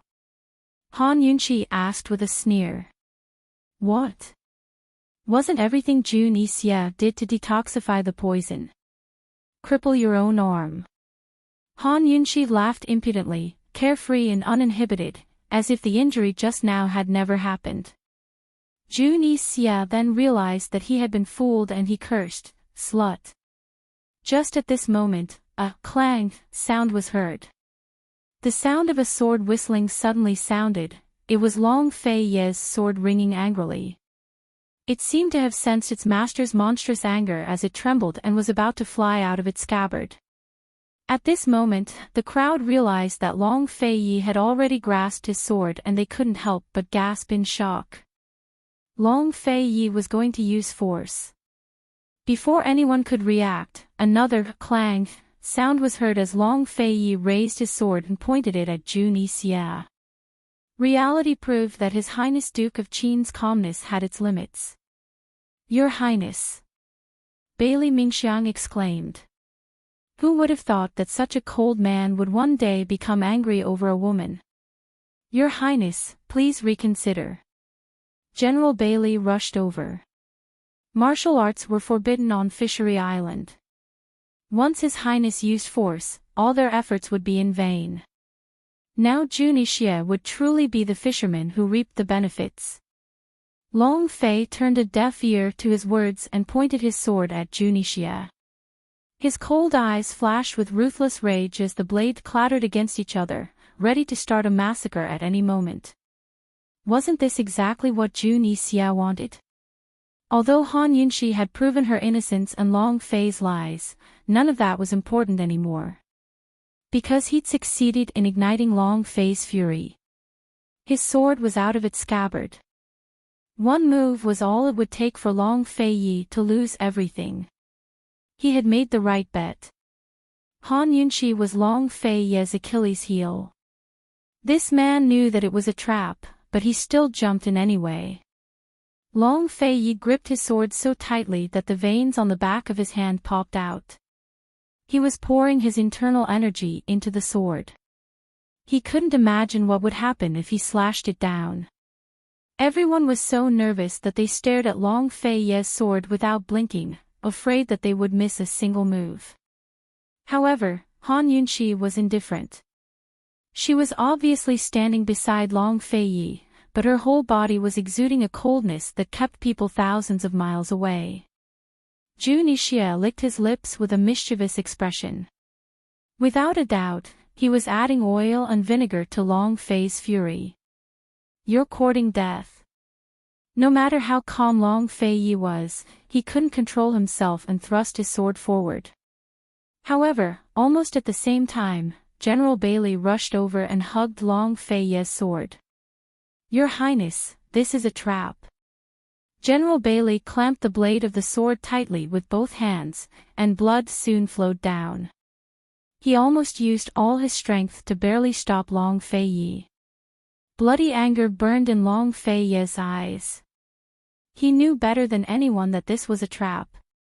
When Junie Xie jumped into the sea and swam to Yuzhou Island, he knew that Junie Xie must have wanted to take advantage of the prohibition of martial arts on Yuzhou Island. However, he never thought that Junie Xie would provoke him with such a thing. Get out of my way. Long Fei Yi was furious, and his sword glowed brightly. Seeing this, Bailey Mingxiang was very anxious. She grabbed Long Fei Yi's sword with both hands and held it together with General Bailey. Her hands were much more delicate than General Bailey's, and as soon as they touched the sword, they bled. Your Highness, Princess Consort is innocent. Junie Xie did it on purpose. Please don't fall into his trap. Your lordship will say it one last time. Get out of my way. Long Fei Yi wasn't someone the Bailey father and daughter could persuade. Bailey Mingxiang was too scared to look at him, but quickly grabbed Han Yunxi's hand. Esteemed Wang Fei, please persuade His Highness. You and His Highness's efforts over the past few months can't go to waste. Of course Han Yunxi knew this was a trap. She also knew that once Long Fei Yi made his move, their efforts would be for naught not only in this fishing competition, but in Tianning as well. Emperor Tianhui, all of the civil and military officials in court, and all of Tianning's citizens were waiting to see how His Highness Duke of Qin would lead the disaster victims through the winter and usher in the spring months. Of course, none of that mattered to Han Yunxi now. She just didn't want Junie Xie to get his way. What would happen if he succeeded in making an issue out of something like this? Looking at Long Fei Yi's cold eyes, Han Yunxi didn't know how much weight her words carried. She walked over and said, Your Highness, please reconsider. But Long Fei Yi didn't even spare her a glance. Han Yunxi's lips quirked into a self-mocking smile.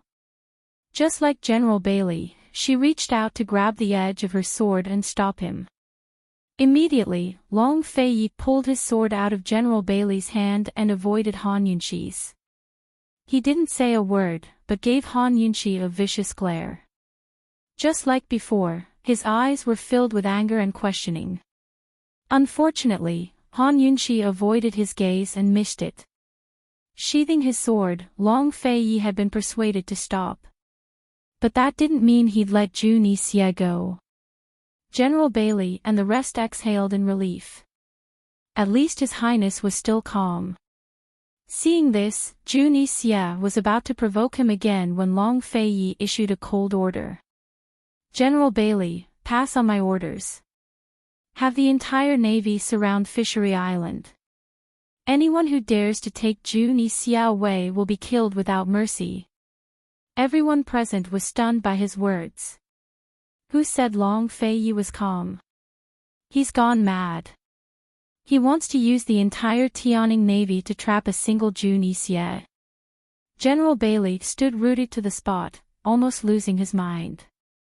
He'd spent more than a decade raising the Tianning navy, along with large sums of silver from Tianning's national coffers. He'd never used them before. But this was his first time mobilizing them, and he wanted them to surround an island. Why aren't you going yet? Long Fei was very fierce. This general obeys. General Bailey didn't have time to think. He left immediately. They'd brought along a fleet of ships with them this time. Originally, they were supposed to escort the fish back to Tianning for disaster relief. General Bailey first used the ships to guard the island, then sent a messenger hawk back with orders to mobilize all of the navy to guard the island. A small team was also assigned to transport the fish. Jun Yixie saw that things weren't going well, so he turned and headed for the beach. Fishery Island's martial arts rules didn't just restrict Long Fei, but him as well. If Long Fei was going to play like this, he only had one option left: leave immediately. Long Fei's lips curved into a cold smile as he watched Jun Yixie's retreating figure. He used his lightness techniques to shoot out like an arrow and quickly caught up to Jun Yixie. Their martial arts skills were on par with each other, and their speeds were about the same. Both of them flew towards the beach. Han Yunshi, Bailey Mingxiang, Ouyang Ningnua, and the rest were chasing after them. Long Fei and Jun Yixie arrived at the beach at almost the same time. Jun Yixie didn't hesitate to run across the water and jump onto his ship. He couldn't use martial arts on Fishery Island, so he'd only be trapped to death. But he could use martial arts on the ship, so he still had hope. Jun Yixie readied himself for a duel with poison in hand. Unexpectedly, Long Fei didn't chase after the ship. Instead, he hovered above the sea and drew his sword, pointing it at the sky as it exploded with dazzling sword light. For a moment, wind and clouds gathered as the sword whistled through the air. Jun Yixie knew that things weren't looking good. He was about to raise his sword to block when Long Fei's sword slashed down with a rainbow of sword chi. Boom! There was a loud crash as a large hole was blasted into the tall ship. Seawater immediately poured into the hole, causing the ship to tilt. Han Yunshi and the rest were just about to rush over when they saw the tilting ship. They were all dumbfounded. His Highness Duke of Qin was truly angry. The consequences would be dire. Jun Yixie stood on the tilted ship's bow, dumbfounded. How was he supposed to get back if the ship was destroyed? Jun Yixie was enraged when he saw Ouyang Ningnua approach. Ouyang Ningnua, is this the face Long Fei gave your merchant guild? Before, when Long Fei was about to destroy the ship, Ouyang Ningnua had stepped forward to save face and stop him. Ouyang Ningnua had been engrossed in watching the battle. He jumped in fright when Jun Yixie shouted at him. He hurriedly replied, "Your Highness Duke of Kong, that's your ship. It has nothing to do with me." They had been allies just a moment ago, but now he was saying such things. Han Yunshi hadn't misjudged him. This guy really was shameless. Not only to them, but to Jun Yixie as well. Ouyang Ningnua was a businessman who prioritized profit above all else. He would never do a losing deal. Although the horse deal at the border of Northernly was important, he couldn't afford to offend His Highness Duke of Qin. If he'd known that Jun Yixia would resort to such underhanded means, he would never have cooperated with Jun Yixia. Ouyang Ningnuo. Jun Yixia was about to explode. Long Fei Yi didn't waste his breath. He raised his sword a second time. A vicious glint flashed across Jun Yixia's eyes. Sword in hand, he flew toward General Bailey's ship. Unexpectedly, General Bailey gave the order. All the archers on the ship fired their arrows at once, aiming at Jun Yixia. No matter how strong an expert was, how could he withstand an army of archers? Jun Yixia only had one path left, and that was to return to Fishery Island, where martial arts were prohibited. At this moment, Long Fei Ye's second strike landed squarely on the raised bow of the ship. With one strike, the bow of the ship was completely destroyed, and the entire ship was destroyed. A king's wrath rumbled, shaking everyone's hearts. He stood in the air, a vast fleet of warships behind him. Archers were ready to fire their arrows. His face was as cold as ice, and his voice was frighteningly cold. Jun Yixia, swim back to Northernly if you have the guts.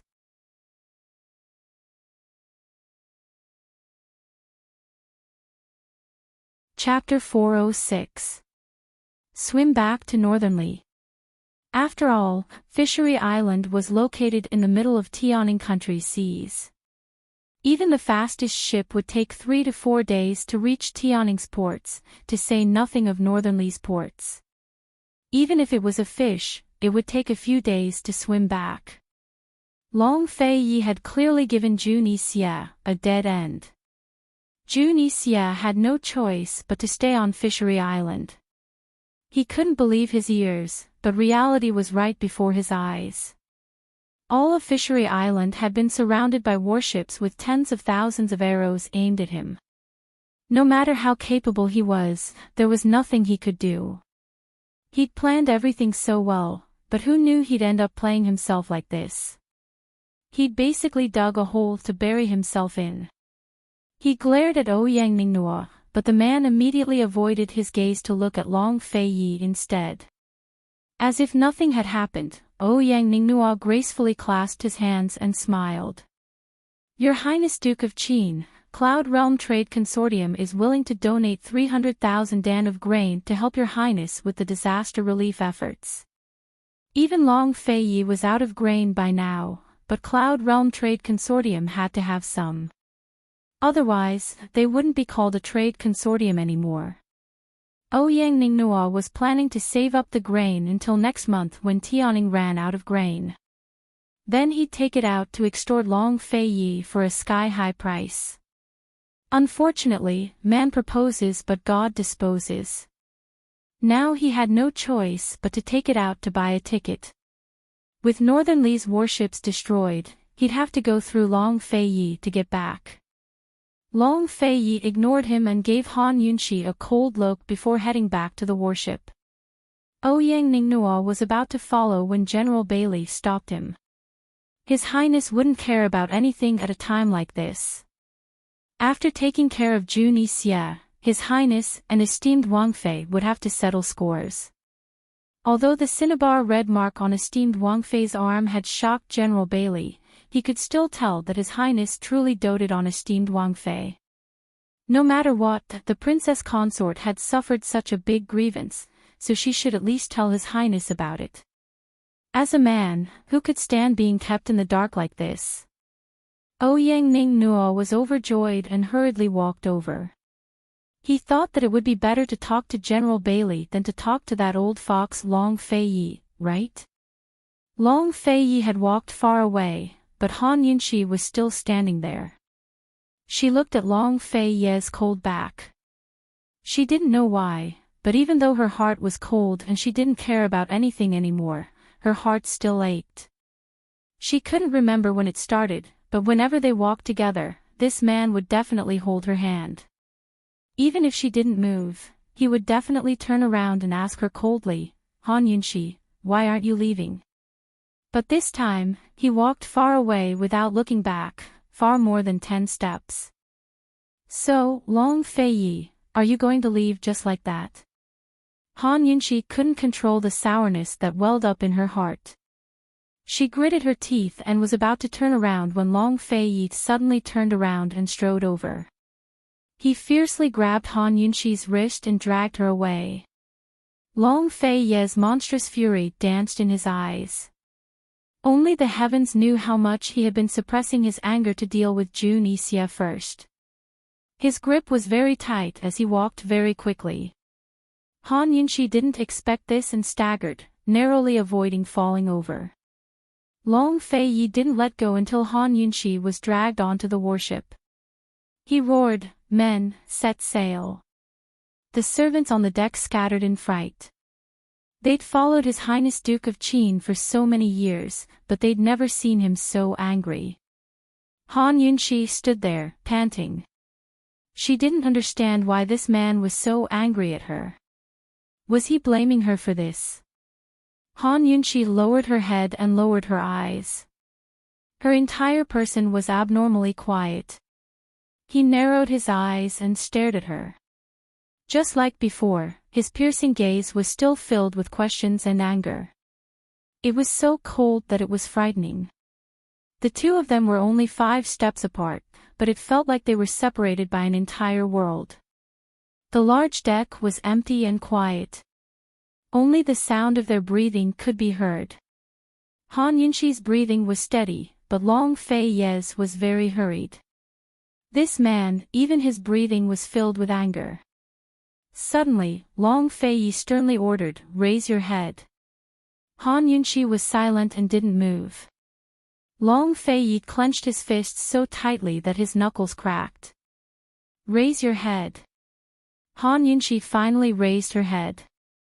Just as she was about to open her mouth to question him, he angrily said, "Han Yunxi, how dare you hide this kind of thing from this prince? Who gave you the guts to do so?" Every word seemed to burst out from his anger. The wrath of a king overflowed to the heavens. When Jun Yixia first said those words, he thought that Jun Yixia was deliberately making things up to provoke him and force him to make a move. But who knew that Han Yunxi really did suffer? He then remembered that after she was kidnapped in Sky Pit, she was wrapped in a white robe when she returned to Medical City. That was the robe of that young master from the Shadow Clan. Just as she said, it was that young master from the Shadow Clan who saved her. Why didn't she say anything at that time? This was such a big matter. If it wasn't for Jun Yixia's provocation today, was this woman planning to hide it from him for the rest of her life? Was she planning to quietly let it go like this? She was only willing to say it when others humiliated her in front of her. Did she think that her husband didn't exist? How could he not be angry?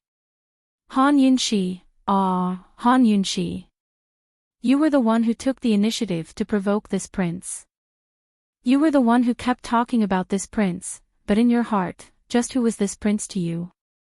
You actually concealed such a monstrous matter until now. When she met Long Fei's furious and cold gaze, Han Yunxi's heart trembled. Faced with this kind of question, she didn't know how to answer. Answer this prince's question. Long Fei roared. Han Yunxi was startled. Only now did she realize why this man's eyes were so cold and angry. She subconsciously took a step back and instinctively lowered her head. She didn't deliberately hide it from him. It was just that back then, when he saved Duan Muyao, her heart was filled with thoughts of him saving Duan Muyao. Later on, she directly ran away and went missing. In that kind of situation, how could she tell him something like that? Later on, he found her at the Mu family and explained the matter with Duan Muyao to her, so she didn't want to talk about it anymore. In the end, she didn't let Jun Yixia have his way. In the end, it wasn't a happy thing. It was not her style to let her cry to him about such things with snot and tears. She could come up with many explanations, but she knew that he wouldn't believe her. At this time, this man was so angry that he wanted to kill someone. When he saw Han Yunxi lowering her head and not saying anything, Long Feiyi clenched his fists so tightly that they cracked. Han Yunxi's heart trembled with fear when she heard this. Her heart was originally as cold as ice, but now she was like a child who had made a mistake. Her head was almost buried in her chest. Long Feiyi, I'm sorry. In the end, I wasn't confident enough in front of you, so I doubted your feelings. Answer me. Long Feiyi was about to go crazy with anger. His anger only increased as he insisted on an answer. Han Yunxi finally raised her head and calmly said, because I was afraid. I was afraid that you wouldn't want me. There were too many reasons, but only she knew the real reason. Long Feiyi, it was so difficult for me to walk 100 steps. I was so afraid that you would retreat, and retreat too far. Long Feiyi's heart felt like it had been bitten by something. It suddenly hurt, and it was so painful that all of his anger dissipated in an instant. When he saw Han Yunxi's clear and bright gaze, his brows tightly knitted together. He suddenly felt a sense of helplessness as he didn't know what to do with this woman. Han Yunxi, you can also feel fear. Who was the one who was so audacious as to kick open the sedan door and walk into the Duke of Qin's residence? Who was the one who was so audacious as to leave home and leave without a word? Who didn't want him? And who was the one who was so audacious as to not let him go and insist on asking him if he was jealous of Gu Beiyue? Han Yunxi, you've challenged this prince's bottom line time and time again, and you're still afraid? Why wasn't Han Yunxi afraid? She had been trying her best to walk into his heart, but he had too many secrets. She couldn't guess at them, nor could she ask them. Many times, she didn't even know where he was going or what he was doing. How could she not be afraid? She lowered her head again, but Long Feiyi immediately shouted angrily, "Raise your head." She raised her head obediently. He lifted her chin and looked at her. His brows were furrowed so tightly that the word Chuan could be seen. Your Highness, do you mind? She asked in a low voice. I mind. As he spoke, he pulled her into his arms and hugged her tightly. After a long time, he finally murmured, in the end, it was this prince's carelessness. He had been careless when she was kidnapped at the sky pit that time. Your Highness, Han Yunxi wanted to speak, but Long Feiyi pressed down on her lips. He didn't speak, but held her tightly as he stared at the boundless sea. His eyes were so deep that they seemed bottomless. Han Yunxi, you must not know this, but this prince is even more afraid than you are, so there are many things that this prince must do as soon as possible. Before the 7 noble families come knocking on his door, he must do it as soon as possible. His embrace was very, very tight. This embrace should have been the safest, but Han Yunxi could faintly sense his uneasiness. His uneasiness. I must be imagining things, she thought. She lightly planted a kiss on his chest.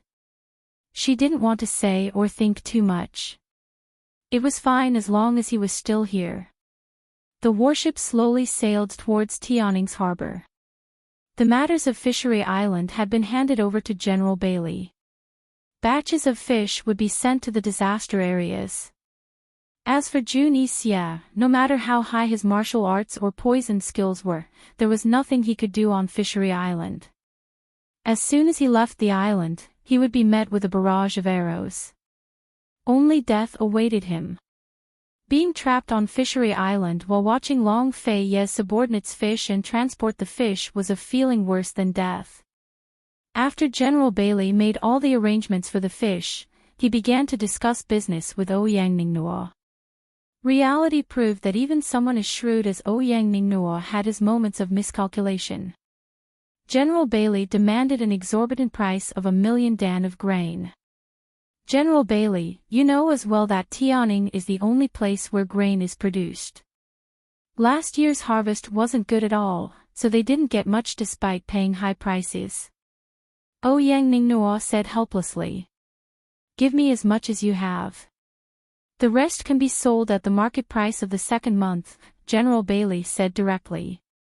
Naturally, General Bailey didn't know how to do business, but His Highness had long sent people to the trade consortium to buy grain. Back then, the consortium had said the same thing, sell it at the market price of the second month of the next year. His Highness Duke of Qin might be rich, but he wasn't stupid. He didn't like being cheated, so he didn't buy the grain. Ouyang Ningnua naturally knew what the consortium had said. What else could he do now? He could only accept his loss. After signing the contract and stamping his fingerprint, General Bailey sent Ouyang Ningnua to Bailey Mingxiang's ship so that he could leave with Bailey Mingxiang. Zhu Nixia stared at the departing ship. He was so angry that he wanted to kill Ouyang Ningnua. Of course, he should be more concerned about his own situation right now. What should he do? Note to the readers, read the second chapter first. The third chapter will be late. The Genius Poison Consort's public WeChat account is Tienkexia. Everyone is welcome to add.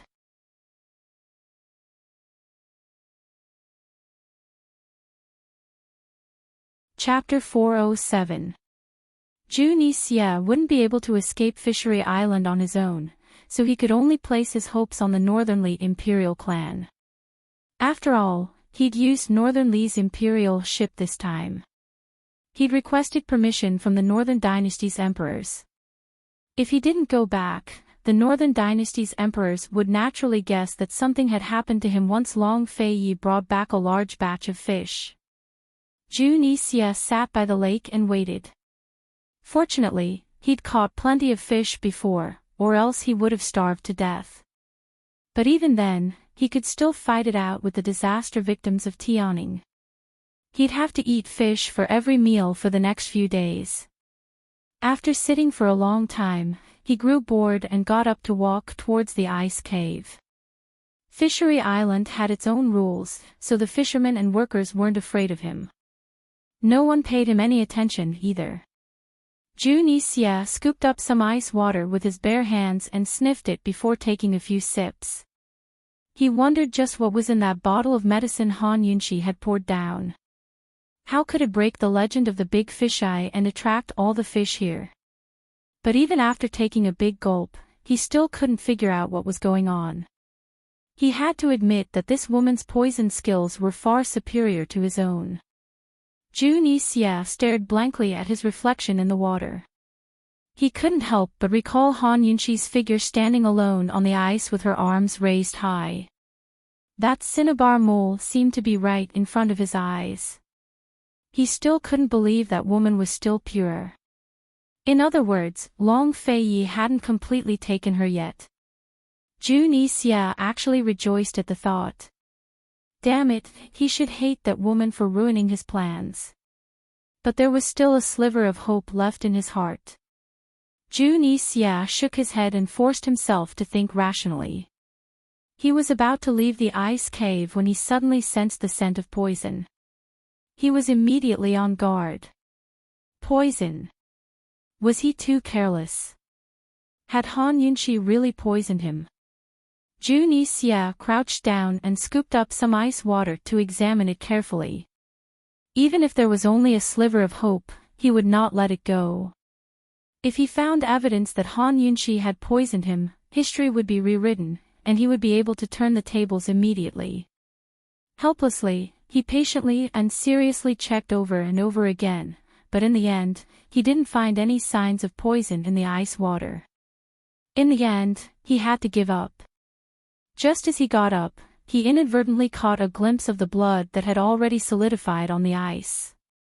Zhu Nixia was suspicious. He walked closer to take a look and suddenly realized why he couldn't find any trace of poison in the ice water even though he had smelled the scent of poison. It turned out that the blood was poisonous. This blood was left behind by General Bailey and Bailey Mingxiang when they were trying to stop Chang Fei Yi from drawing his sword. Zhu Nixia glanced around and saw that no one was paying attention. He squatted down and took out a dagger to cut up the frozen blood. He held it in his hand and melted it with the warmth of his palm. Then, he put it into a porcelain bottle. Everything was done silently, and no one noticed. Although the blood here belonged to General Bailey and Bailey Mingxiang, he was almost certain that Bailey Mingxiang was the one who had been poisoned. He had noticed Bailey Mingxiang, the sickly beauty, from the very beginning. He could see that she might have been poisoned, but he couldn't figure out why Han Yunxi didn't help her detoxify. Judging from the blood, his guess was right. This woman was indeed poisoned, and the poison was very deep. It was just that he had been so absorbed in provoking Chang Fei Yi that he didn't notice when Bailey Mingxiang was bleeding. Now that he had collected the blood sample, he had plenty of time to slowly figure out what kind of poison this sickly beauty had been poisoned with. Bailey Mingxiang's identity wasn't simple. Why was she poisoned? What kind of poison was it? Why didn't Han Yunxi help her detoxify? He was very curious. At this time, Bailey Mingxiang was already far away from Yuzhou Island. She sat in the cabin and stared blankly at her injured hand. She didn't know when she would see His Highness Duke of Qin again after today. In the end, she hadn't been able to help this time. She knew that it was useless to think too much, but she couldn't beat her own heart. She couldn't help but wonder what His Highness and esteemed Wang Fei were doing right now. His Highness was so angry. What would he do to esteemed Wang Fei? She couldn't help but laugh at the thought. Both her and her father's hands were bleeding, but His Highness didn't even spare them a glance. He only told them to scram. But esteemed Wang Fei's hand hadn't even touched the blade when His Highness immediately withdrew his sword.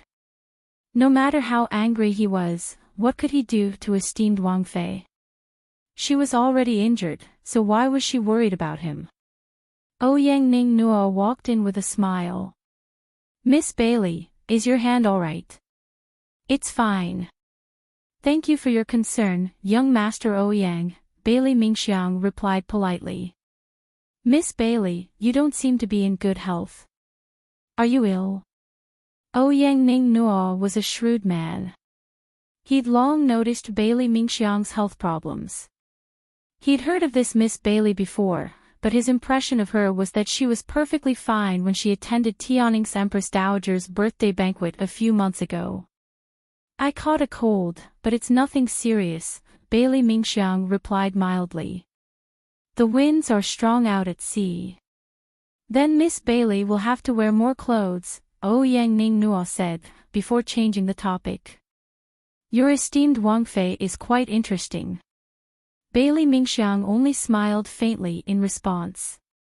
She had no intention of talking to an unscrupulous businessman like Ouyang Ning Nuo.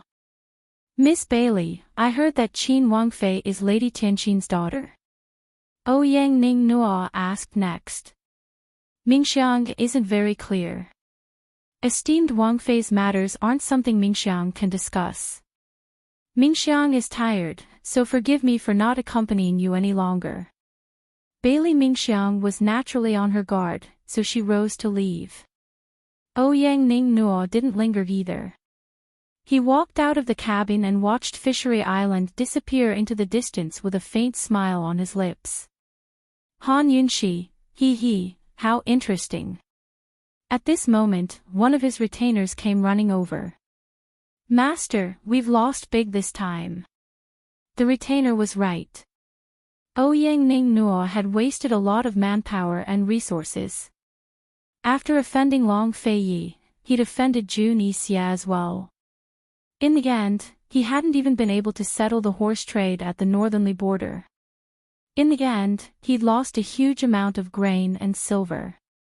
This was Ouyang Ning Nuo's biggest loss since entering the business world. "Don't worry, we won't lose that much," Ouyang Ning Nuo didn't seem to mind at all. The ship sailed across the sea. It was spring, and the winds were calm and there wasn't much danger. Long Fei Ye's ship was the first to reach the harbor. On the first day of the new year, a large group of officials knelt in front of the provincial governor's estate, begging for an audience with Long Fei Yi. They desperately wanted grain and disaster relief plans. Long Fei Yi had said that he wouldn't be back until the 15th day of the month. It was precisely the 15th day of the month that they'd arrived at the South Ning provincial governor's estate. Those officials definitely hadn't knelt for the full 15th day, but they were all gathered at the gates again. When they saw Long Fei Yi and Han Yunxi disembark from the carriage, Ningbei County's county magistrate was the first to approach them. "Your Highness Duke of Qin, esteemed Wang Fei, you've finally returned. Ningbei County's grain is about to shine. All the disaster victims have been waiting for your Highness and esteemed Wang Fei to return. Today, you've finally returned." This was clearly using the people to coerce the ruler. However, they'd learned their lesson this time. They'd used the hearts of the people, not their anger. Think about it. The people had placed all their hopes on the Duke of Qin. If he disappointed them, wouldn't he lose the hearts of the people? "Tianhui's improved this time," Long Fei Yi murmured. Han Yunxi almost laughed out loud. If Emperor Tianhui heard the Duke of Qin's words, he'd probably be hopping mad. "Tell them not to worry. In 5 days, your lordship will let you all eat meat," Long Fei Yi said. Eat meat? Everyone was stunned. Is the Duke of Qin joking? The famine had lasted for so long that even humans had no food to eat, much less livestock. Where would they find meat to eat? When Emperor Tianhui heard these words, he burst into laughter in his study. Eat meat? He, Zhen'd like to see how capable Zhen's good little brother is. 5 days later, Ouyang Ningnuo's trade consortium delivered 600,000 dan of grain and discounted silver. At the same time, the first 3 batches of fish arrived as well. Long Fei Yi and Han Yunxi didn't make an appearance, but left the distribution of grain and fish to a few reliable officials. Husband and wife went back to Jiangnan's Plum Blossom Sea for a vacation. The entire nation was shocked that grain could be found at a time like this. Who would have thought that His Highness Duke of Qin had caught so many fish? He'd really given the famine victims a chance to eat meat. Even the people living in the disaster areas couldn't finish all of the fish. Even the people living around the disaster areas received benefits and were given a few batches of fish. After all, Tianning's fishing industry was one of the most developed in Cloud Realm continent, but there was still a limit to how much fish could be caught. How could ordinary people eat such delicious fish so easily? The spring plowing season hadn't arrived yet, but the disaster relief efforts were already complete. Because they'd come in time, very few people died of illness. There were no large-scale epidemics, either. This time, the most severe famine in Tianning's history had passed without a hitch. Long Fei Yi listened to Han Yunxi's suggestions and used the silver sent by Cloud Realm Trade Consortium to buy a large batch of high-quality seeds for the famine victims. Long Fei Yi not only won the hearts of the people, but was also recorded in the annals of history. His glory far surpassed Emperor Tianhui's. Emperor Tianhui was so angry that he fell ill and couldn't even attend court for a few days. As the weather warmed up, the ice and snow melted. Jiangnan's plum blossom garden was filled with plum blossoms that drifted to the ground, filling the air with petals. It was a veritable sea of plum blossoms, so beautiful that Han Yunxi wanted to live here forever. Long Fei Yi had already accompanied her for a few days, but Long Fei Yi never brought up the matter again, so she didn't say anything either. Perhaps it was her imagination, but she felt that Long Fei Yi had been spending time with her on purpose, as if he was trying to make up for something. In the past, no matter where they lived, he'd always go out at night and stay out for 2 or 3 days at a time. This time, he hadn't left once since they moved in. It really seemed like they were here on vacation. He spent most of his time in his study, flipping through ancient texts and occasionally dealing with urgent reports. Meanwhile, she spent most of her time basking in the sun and immersing herself in the detox system, seizing the time to help Bailey Mingxiang make antidotes. Occasionally, she'd read with him at night, but before she knew it, she'd fall asleep in his study. When she woke up, she wasn't sleeping in her own room, but in his arms. Occasionally, she'd wake up in the middle of the night to see him soaking in the hot springs. She'd pretend not to see and hurriedly pass by, but he knew. Occasionally, she'd see him drinking tea by himself and scoot over to lean on his shoulder to chat with him. He didn't talk much, but he'd always answer her questions. Han Yunxi felt so close to this man for the first time. Days like this were simple, but very comfortable. However, such days were destined not to last for long. Spring plowing had yet to arrive when Emperor Tianhui sent someone to urge Long Fei Yi to return to the capital. You're tuning into the LoveLore Library YouTube channel. We're so grateful for your support, and don't forget to subscribe to join us on this incredible journey through captivating stories. Your generosity through donations truly makes a world of difference, as it's the primary source of revenue that allows me to expand and enhance this channel for you. Thank you from the bottom of my heart for being a part of this adventure.